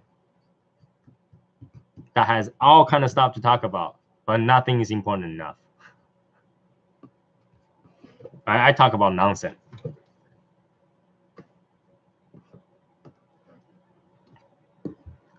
Because I really don't, maybe I have, like, you know, every time I go live, I have 1 or 2 things to talk. But after that is everything else, right? Because life is not all about just cigar, right? Life has everything else. So you come here, you ask me a question, I'll answer it. But my answer only goes so long. You know, sometimes it's just as simple as, that's good. That was the answer. What else do you want me to say? It's either good or bad, right? You know, when I started this hobby, I look a lot of reviews. I look at what's it called? Cigar Obsession. I'm pretty sure you guys know that, right? Cigar Obsession. I obviously watched TNT, and I watch a few other people that review cigars, including Cigar Vixen. Okay, and my biggest issue is they tell me everything about the cigar, and they don't tell me if it's good or not. I just want to know if it's good. Should I try it? How much is it? They don't tell me if it's good or bad.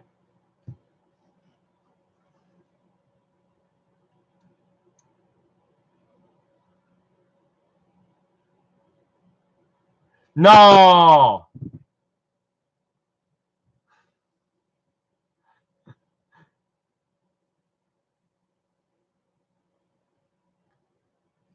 So so you can, you know, I like in the end, I didn't get the information I want. You tell me everything that you taste. I'm not gonna be able to taste all that unless I know that it's good. I'm not gonna spend, first of all, I don't even know how much it costs and where'd you get them. So I can't find the cigar that you're smoking, Mr. Whatever reviewer. And so now you just told me that cigar, you taste all that stuff, but I'm gonna tell you, I don't know what you find them. I don't know how much it costs, and you didn't even tell me if it's worth the money. So I feel like for me, when I do it, I'm just gonna tell you whether or not it was worth my money. Right? I smoke it, I like it, okay, it's good. Is it worth $13? Yes. Or no, this thing is like shit. Don't spend your money on it. That's so my answers are usually simple. And I feel like a lot of people actually like that answer because that's the answer I'm looking for.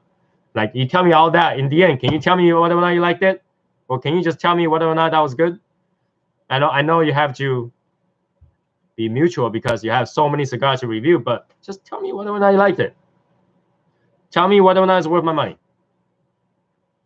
Right? And tell me where I can find it, because I now have to go through a website, 10,000 websites just to look for it. I know that my local place doesn't carry that. Right? So don't spend $30 on Atabay. I know Tim's gonna hate me for saying that, but don't spend $30 on Atabay. It wasn't that good. But that's just for me. At least you know from a personal perspective whether or not something was good.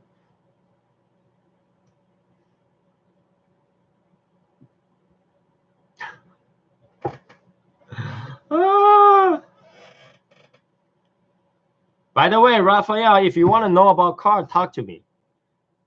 I buy a lot of cars. I'm good at looking at cars.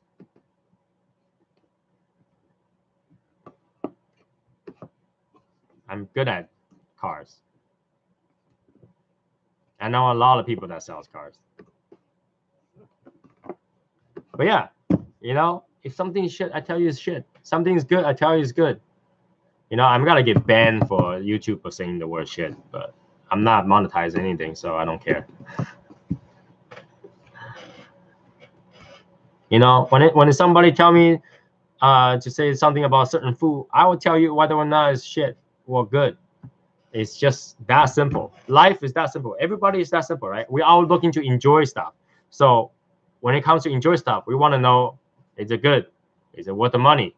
Where'd you get it? I don't need to know how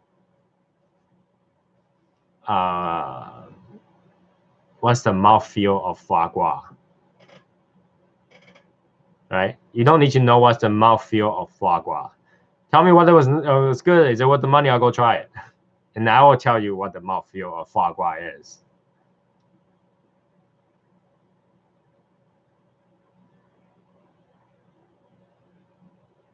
And that's absolutely right, Glenn. A lot of people now. One thing about cigar is that if you don't try, you don't know. If you don't try, you don't know, right? I could hate something. Some people might love something. And I can only say, in my perspective, whether or not I liked it. But because I've been smoking certain kind of cigar and I tell you what I like, you can kind of tell that if I like something, it must be this kind, right? So my recommendation, if I like something, is this group of things. And the people who like darker cigars gotta like this group of things. So my opinions basically sway certain ways, right? So but at least I told you if I liked it or not, because if somebody was to give you a review about cigar flavor, that's also subjective. A lot of people is gonna taste certain things that you don't get to taste, especially beginners. Especially beginners, we can only taste so many things. So telling me that notes might help a little, but in the end, I need to know whether or not you enjoyed it. There are some sticks that no one enjoys. Okay, those one you can flip on pages and you find bands that you never heard before, and so there are things that no one enjoys. And then, but when you hear something that somebody recommends or somebody has enjoyed it, you feel safer to try something, right? You feel safer to try something. And there's just so many information out there. there's so many information out there, and they tend to contradict each other too. So I want to be honest, and I wanted to, tell it as it is. The plain, no nonsense, just it is what it is, kind of thing, based on my experience. So, and I think what the information I give does a lot of good for people who starts too. So, not necessarily for people who is already very seasoned on doing this, because people who is really seasoned on doing this, they already know what they like. So, what is the worst steak I absolutely hated? Not based on price. What is the worst steak I absolutely hated based on price? Not based on price. That's a good one. What is the steak that I absolutely hated based on price?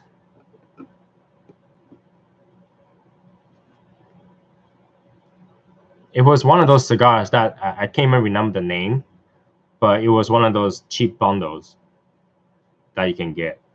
We all make that mistake that in the beginning, that you don't know not much about cigars. You just buy whatever that is recommended to you.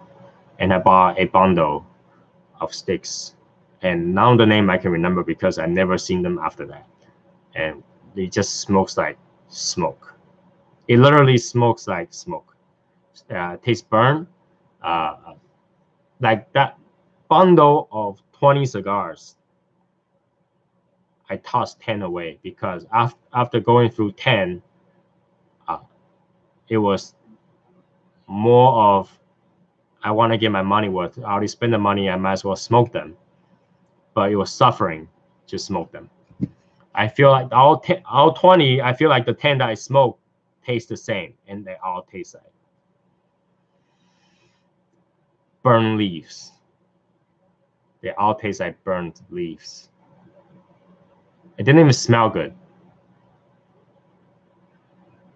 So it was those bundled cigar. That's why whenever some people ask me, like, when they see this, like, is this bundle 20 cigars for 10 or something like that? I was like, don't do that.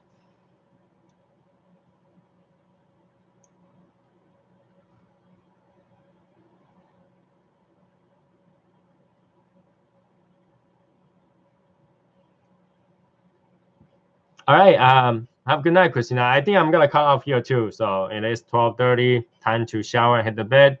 I will see you guys here again tomorrow at night Easter to give away that Davidoff stuff, maybe more cigars. All right. So I will cut off here. It was enjoyable, and it was great to vent about my history. That was great. So thank you for you guys listening. Thank you for you guys to be here. Have a good night. I will see you guys tomorrow if you guys have time. 9 Eastern tomorrow. All right. Have a good night.